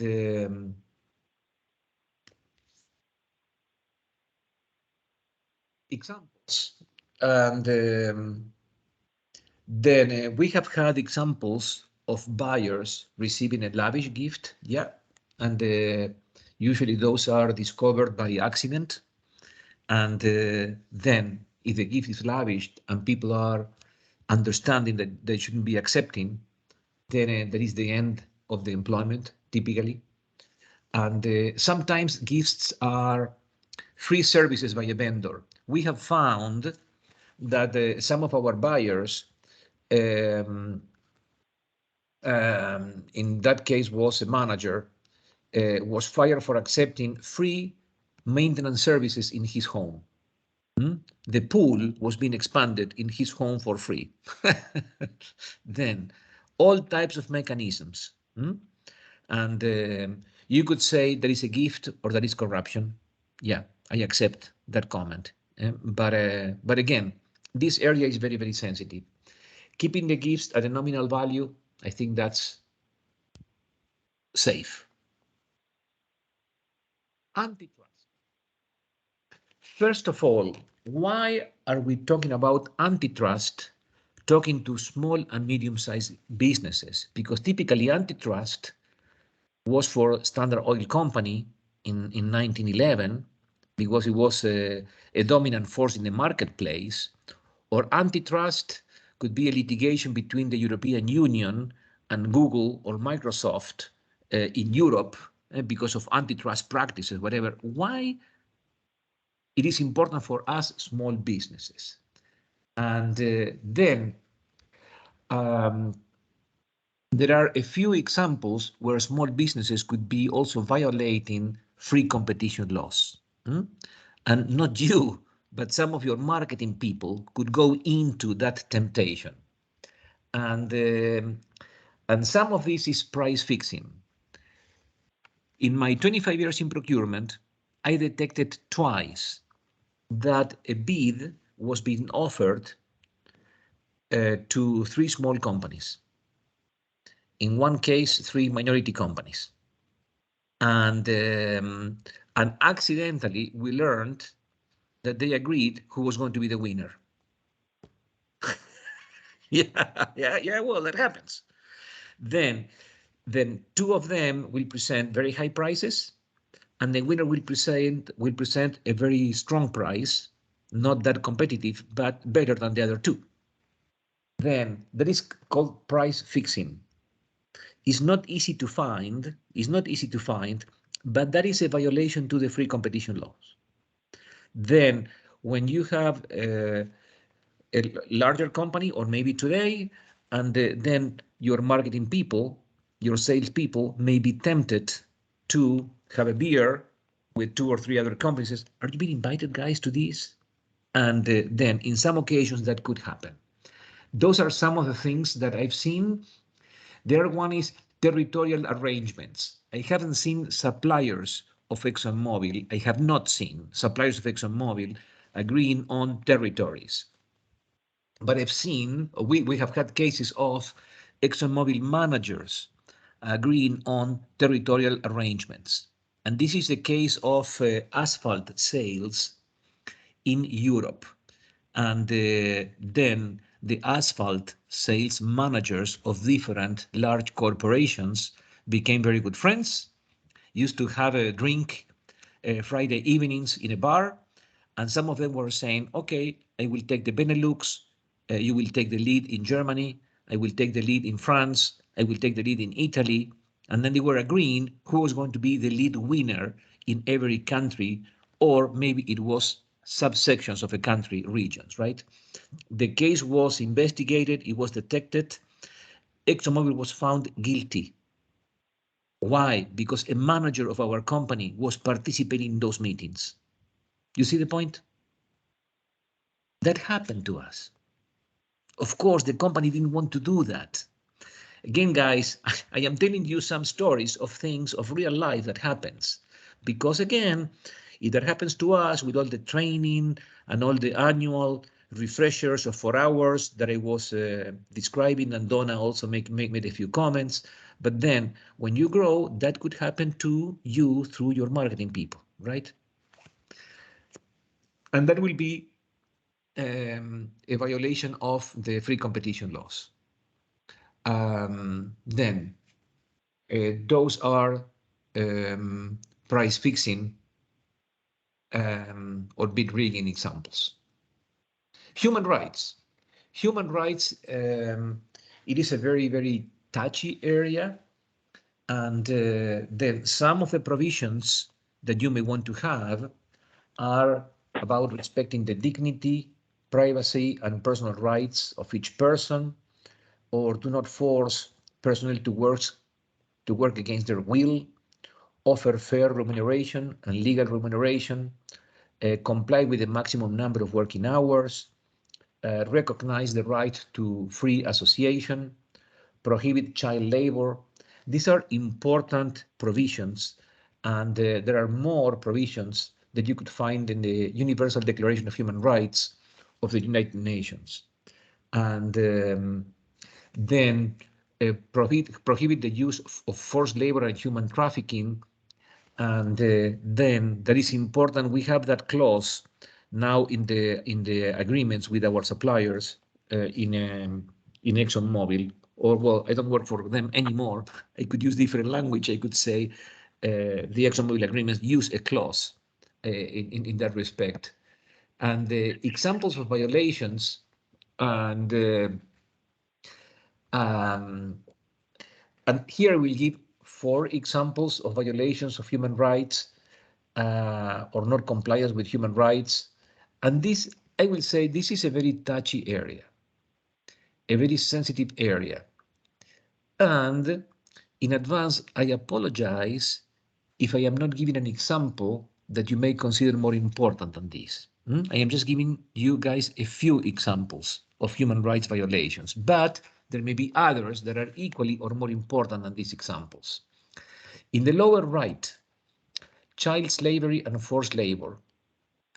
Let's read together. 15 international human rights organizations submitted a brief to the US Supreme Court to hold US corporations liable for the following: decades of child slavery and forced labor violations in Ivory Coast.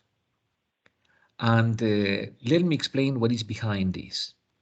Imagine that we are sourcing products out of Ivory Coast with a vendor over there. We have a supplier in Ivory Coast. That's exactly what happened.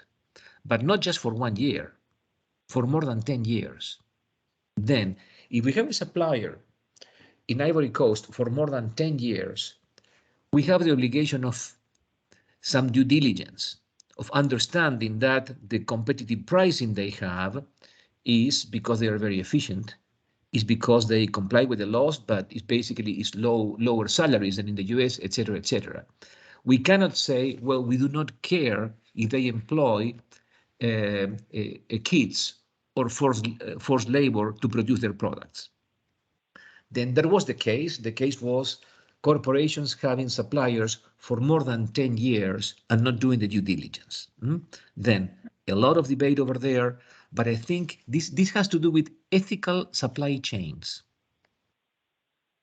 The point is ethical supply chains.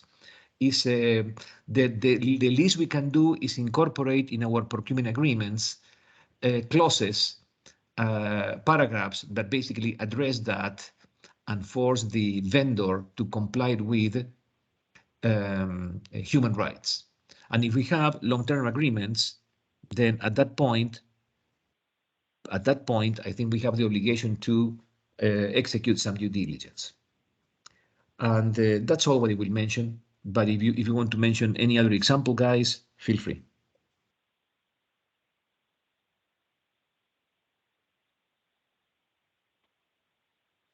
Diversity and inclusion.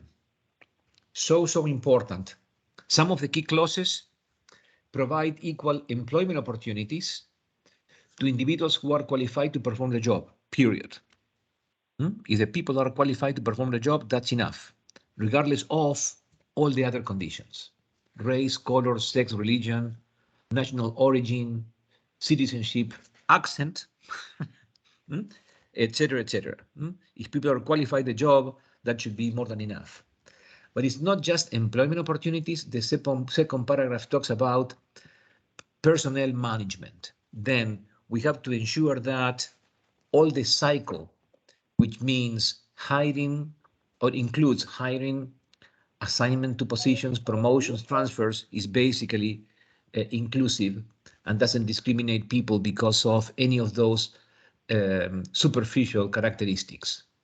And another clause important is identify and resolve problem areas. And I think I'd cover the main ones. And a few examples of violations. In the US, the US government initiated a legal litigation against American companies in the Silicon Valley for paying women and people of color less than white men. I think that is very, very close to all our hearts, and that happens. And I see that Donna is saying, yeah, that's a real situation. And then we have this inertia from centuries ago, but and sometimes we have an unconscious bias, and but those situations need to be addressed, and that would be a violation of diversity and inclusion and equal rights. And then employment discrimination. Well, paying different salaries to equally qualified employees in the same position. Then I will not elaborate details of this case. I was involved in this case. But again, imagine that we have a job in procurement and a job in refining or in sales, and the two of them are classified as the same complexity. Classification level X, let's say 24 or 25. Different corporations use different classification levels. If the complexity of the job is the same, people should be paid within the same range. Isn't that right? We have a principle that says equal pay for equal job, or not. The job is different because one job is marketing or is refining and the other job is procurement. But if the complexity of the job is the same, classification level 24, 25, why the payment should be different? If the complexity is different, I understand. Then a lot of debate sometimes in the corporations in these topics. And of course, very sensitive conversations to be had, but just to share a few examples with you guys. Harassment, such a sensitive area. I think the statement here is just prohibit any form of harassment in the workplace. And there are 3 bullets that exemplify what we mean. Harassment that creates an intimidating, hostile, or offensive workplace. It's not just sexual harassment. It just could be aggressive beyond what is acceptable, to the point that it is interfering with employees' performance or affecting people's employment, and prohibit, of course, harassment based on any race, color, sex, religion, etc., etc. And this is by employees or to employees, by contractors or to contractors, by suppliers or to suppliers. And this is a point that I always had very, very clear when I was the head of global procurement, since, well, let's treat our suppliers ethically and with courtesy. And then, as Eric was referring of unethical behavior, I found a few cases, Eric, of very aggressive behavior of some procurement people with some vendors, if you recognize what I'm saying. And then to what extent that could be borderline with a harassment violation. And also a very important bullet here in this policy is whoever believes they have been subject to harassment, report the case. And the other point is sometimes we may believe there is a harassment situation, a potentially harassment situation, but in the end it's not. If it's not, what happens with the person that raised the issue? Then all reports should be thoroughly investigated with no retaliation. That's easy to say, is difficult to do. Examples of violations that I've seen in the upper left. Now we are working in a global context. Then we have the mix of cultures where physical proximity means different things in different cultures. In Latin America, for example, we are very used to hug people or to touch people on the shoulder. We had a case, the upper left, of a great manager from Venezuela. And when Venezuela collapsed, this manager was assigned procurement manager to Thailand. In Thailand, people don't even shake hands. To say good morning or good afternoon, people do a beautiful, beautiful reverence like this. Have you seen that in Thailand? Then imagine a Latino manager. He was sometimes talking to employees, walking the hallway to buyers, males and females, just touching the shoulder. And a few ladies felt very, very uncomfortable and filed a situation of harassment against the manager. I don't know the details. I was not there. Was there the intention of doing something else than just talking to the individuals or not? But then beyond the specific circumstances, I'm saying let's be careful when we operate in cultures, in countries with a different culture. And then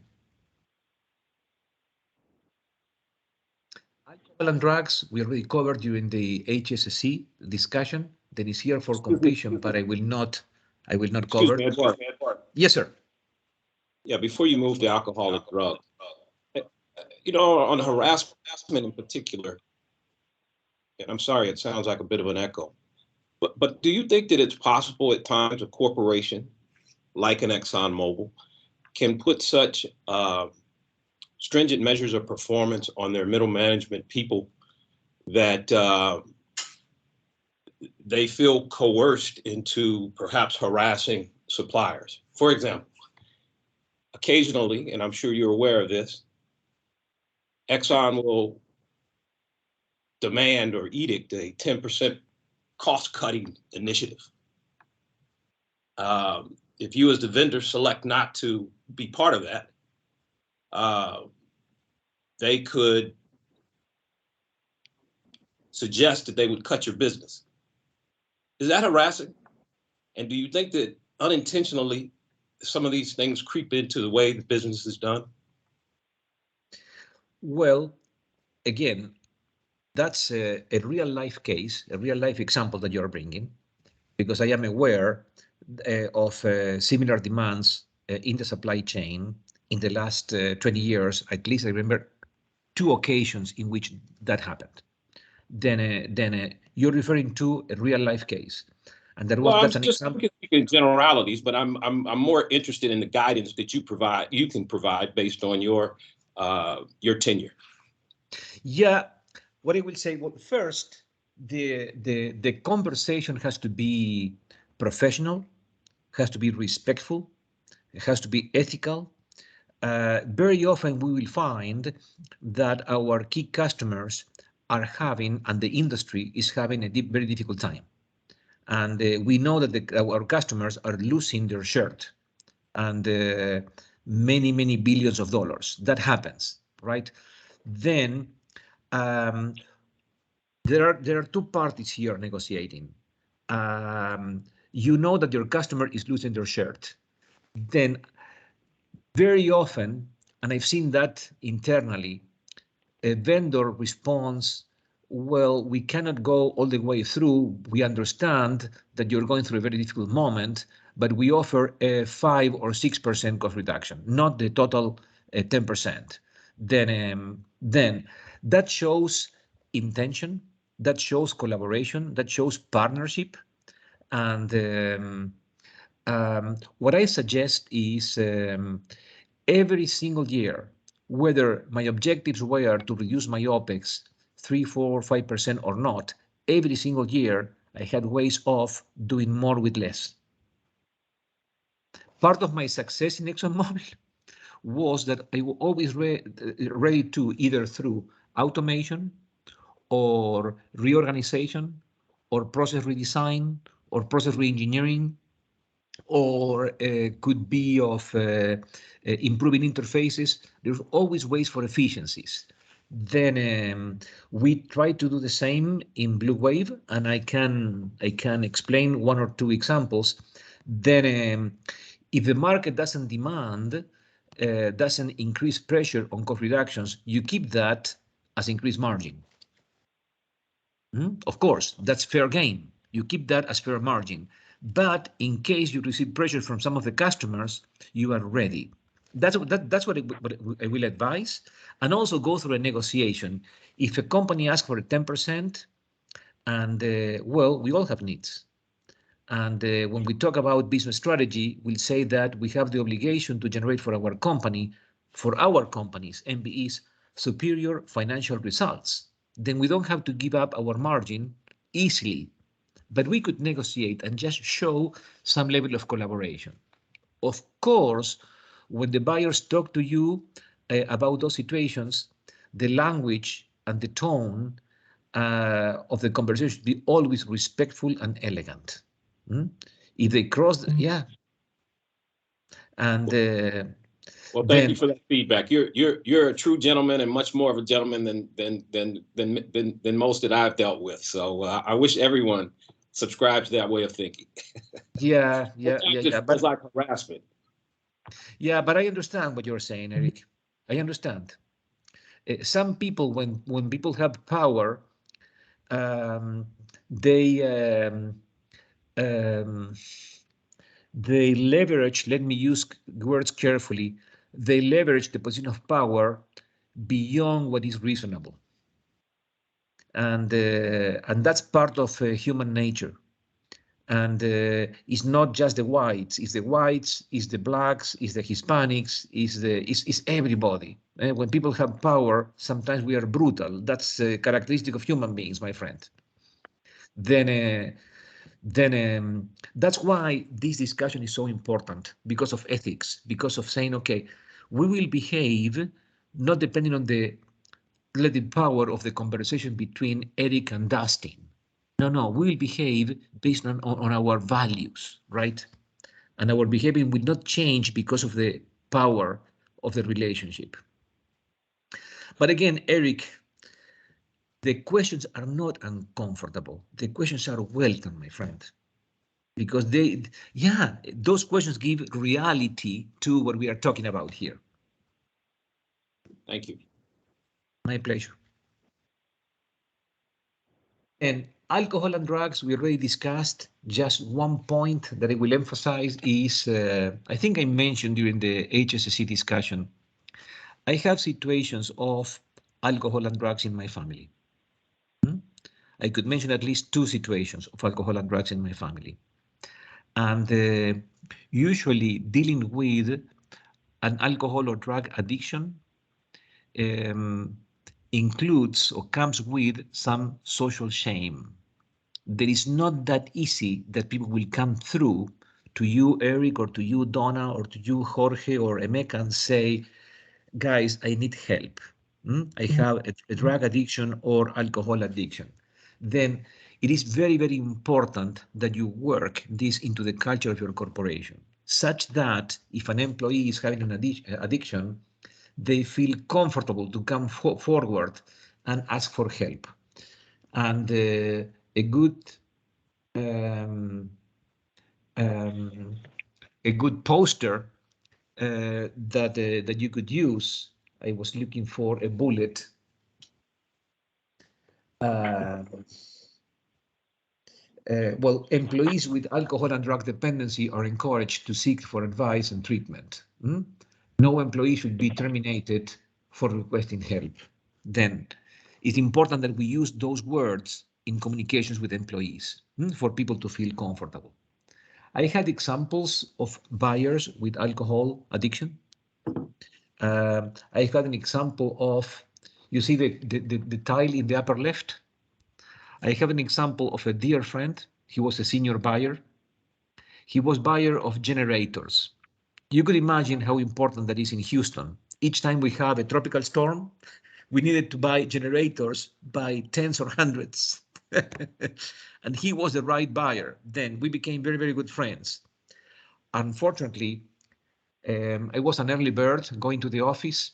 One day it was like 6:15, 6:20, walking into the office, and I see him drunk in his desk. And then very, very difficult situations. We took him to the hospital. He was recovered. We gave him an additional chance. We didn't fire him, even though he was intoxicated in the office. And he was under therapy. And but 2 or 3 or 4 months later, again, a number of violations, and he was finally fired. Very, very sad situation. When that happens, I cried. He was a dear friend, but that happens. That could be our son, our daughter, our brother, could be any of them.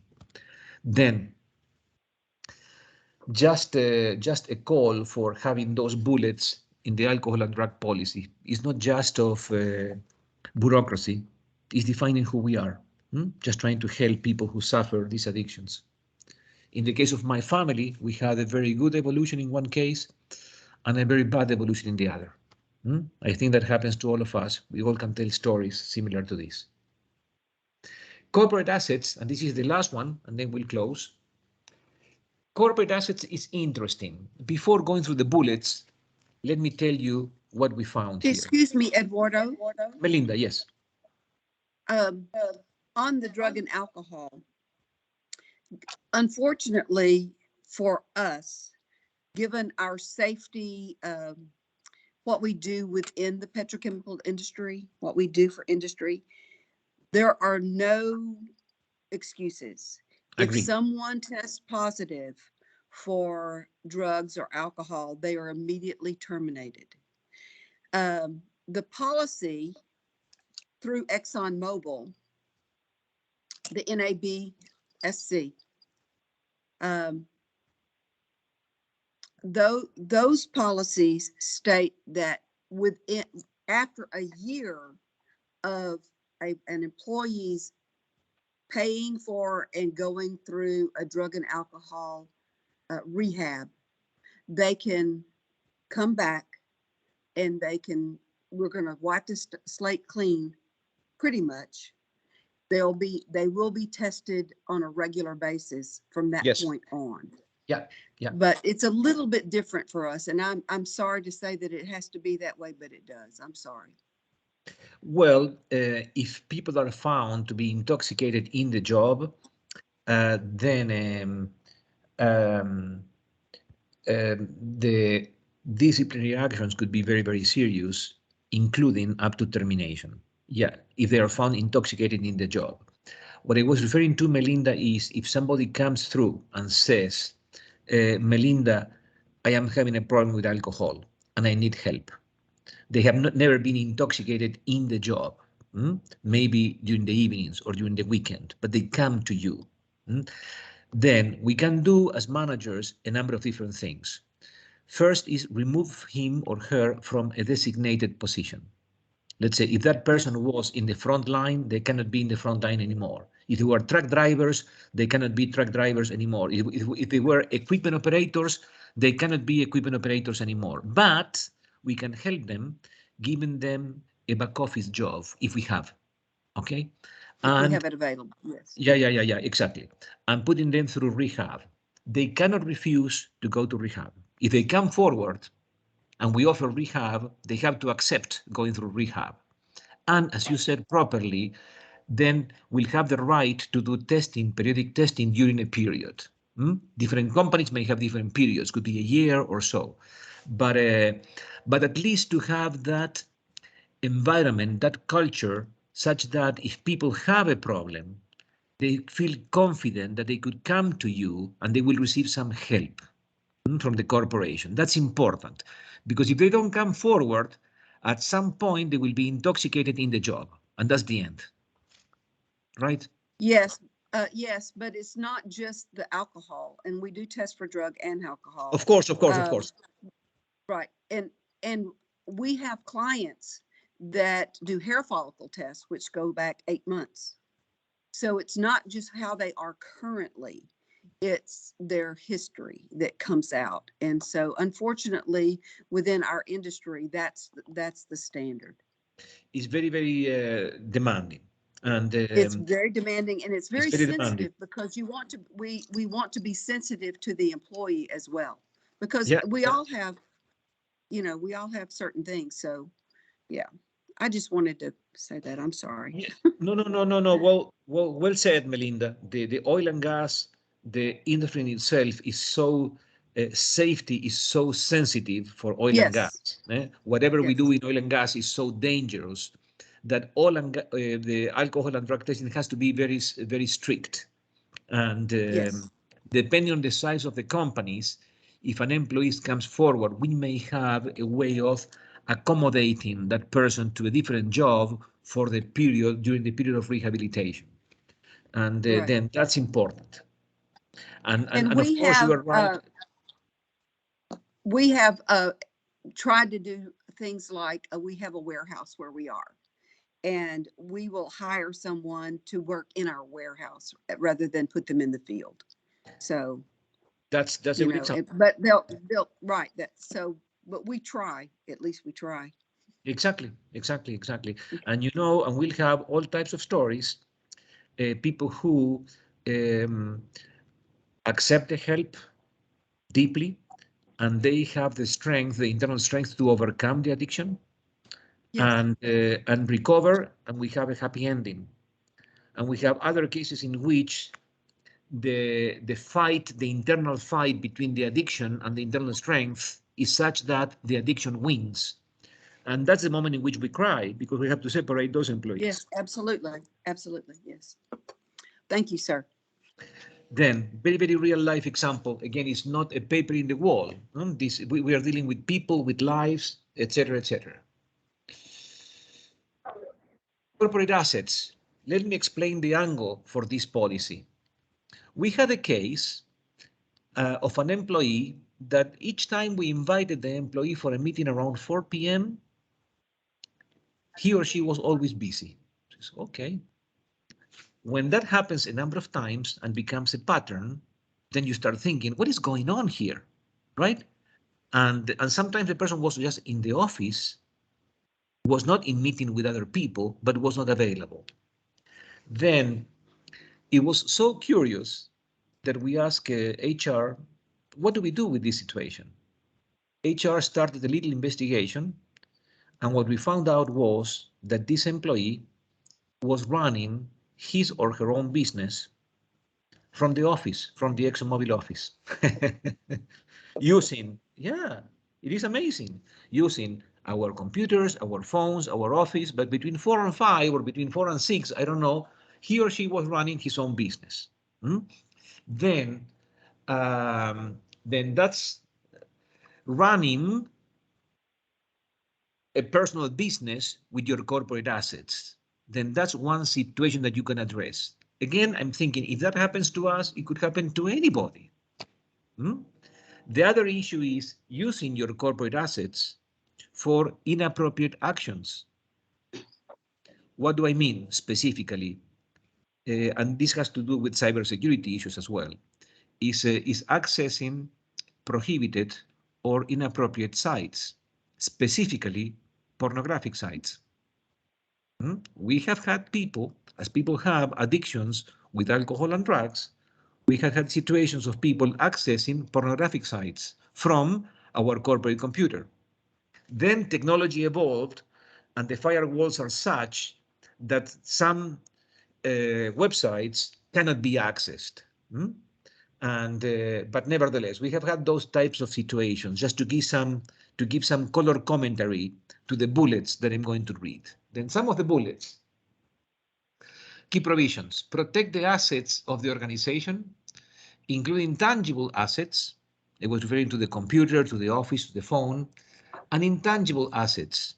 That's basically is the information, the confidential information. And then do not use assets of the organization for personal interest or business. And then sending, receiving, or accessing illegal websites or material is strictly prohibited. Sometimes with the younger employees, they may send a photograph attached to an email that for them seems to be totally acceptable, but for other people could be offending. There are some things that are accepted in high school or in college among kids, but in professional life are not accepted anymore, just to be more clear. And then we have had those situations as well. Then when your company grows and you have more and more people, you will see a variety of situations. The other situation was in an audit, we have an audit, and the auditors found in the laptop of a buyer illegal software downloaded. Illegal software, and this is basically a project management software from a very reputable firm that was downloaded in a very smart manner without paying the license. And we says, but it says, come on, why did you do that? Because if you ask, we can approve the license of this software. I think it was project management software from Microsoft or something like that. Then, but without paying the license. Then technically, ExxonMobil was violating the copyright law. And sometimes people do this to be faster because the approval of the new license through the management chain maybe takes too long and they want it to be faster. Then the last bullet is the illegal use of software or without payment of the applicable license is prohibited. Then some of the bullets of the things that you may consider for this policy. The typical violations: access to improper websites, example pornographic, illegal use of software, the example of the Microsoft project management, or running your own business on company time, like the employee at 4 p.m. Then I think we have covered all the policies at this point, and hopefully with the examples, we transform this otherwise dry area into something that is more relevant to our business. And then, as I said, we're going to basically finish in an hour after the break. The next workshop is the financials. We're going to review the main financial statements. If we have CPAs in the audience, you could be my teacher because I am an engineer, I'm not a CPA. But we'll be going through basically the balance sheet, the income statement, and the cash flow statements, and we'll go through 15 or 16 financial indices, not for us to become the experts, but for us to be able to understand how the financial scorecard of our company should look like. And then we could ask our CPAs to put together that financial scorecard for us, and just to understand the liquidity and the leverage and the profitability and the asset management of our company. And that's July the 14th in the same schedule from 9 a.m. to 12 lunchtime. And please try to complete the second self-assessment, at least of one pillar, HSSE. I would like all of you to try, because then you learn the mechanics, you go through the customization of the documents, etc., etc. If you have better documents in your company, use your documents. If the policy is part of a 10-15 page document, I don't need copy of the 10-15 page document. Just no, it's just the cover page or the table of content. That's enough. We don't want to audit any company. No, that is not the intent. We don't want you to load any confidential information. We just to show evidence that you have that component of the process in place. That's all. And if in that journey we need to connect, and as we connected with Dustin a few days ago, as we plan to connect with Donna in the next few days, feel free to send me an email, and we are happy to connect. And sometimes maybe 10-15 minutes helps to get through a number of things quickly in 10-15 minutes. And before we go, any comments, any concepts, any observations before we close today?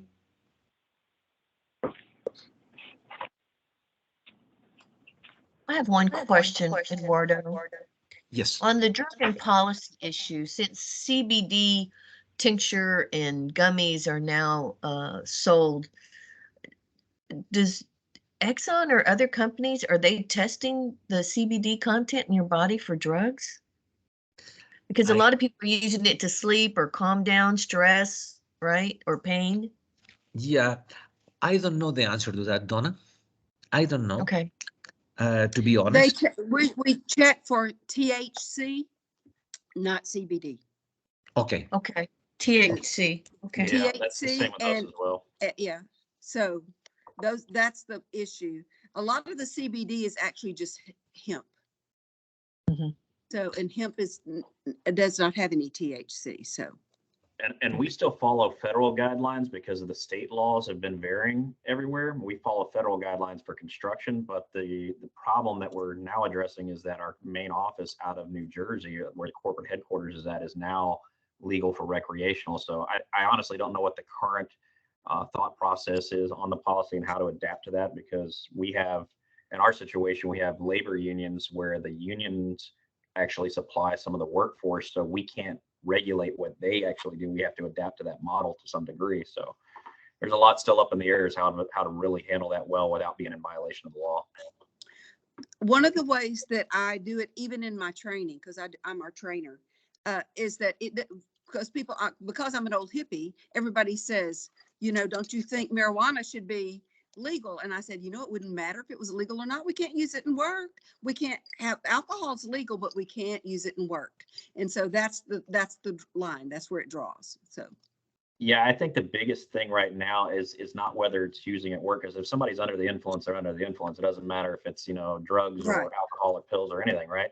I think at the end of the day, where it gets down to it is that the testing procedures cannot tell you whether they're currently under the influence of marijuana during the work, or was it over the weekend on their own particular time. Right. Just like the hair follicle that goes back 8 months. Yes. So whoever figures out that test is going to become really rich, because then if you can isolate it to a window, that's then, right. then you'd be able to say, yeah, you were in violation, or you were on a Saturday in your personal time. Because take this for example, take a safety violation. We talk a safety violation. Somebody gets, fatally hurt on a job, and it's a Monday morning. It's it's 7 a.m. at Monday. It happens immediately as soon as he's on the clock. An excavator, something takes a fatality and hurts somebody somehow. And you start to do a process. What is that? Safety. You're going to do a drug test. You're doing all these things that are standard protocol for construction practice, right? But if he pulls it and the actual, UA or hair follicle indicates the presence of THC in that system, was he under the influence then, or was it a Friday night deal? And that's where, as the law, it starts to get really blended. And I don't know what the policy is going forward would be, but I know what it currently is that no, you're in violation and we follow federal law. Right. Because you can't determine that. So. Wonderful. Melinda and Dustin, thank you for adding value and answering the question from Donna. I didn't know the answer, but thank you guys for providing those insights. Any other comments or questions? Good. Thank you so much. We'll stay in touch. You will receive today in the afternoon an email from me with a PDF file and the selection of the main charts here, okay? And remember, if you go into the Blue Wave platform in Document Library, you double click on corporate policies and you will be able to download templates for each one of those 10 policies. Okay? Thank you very much. Wonderful. Thank you. Thank you. Take care. Thank you. Bye-bye. What was that all about? You still on?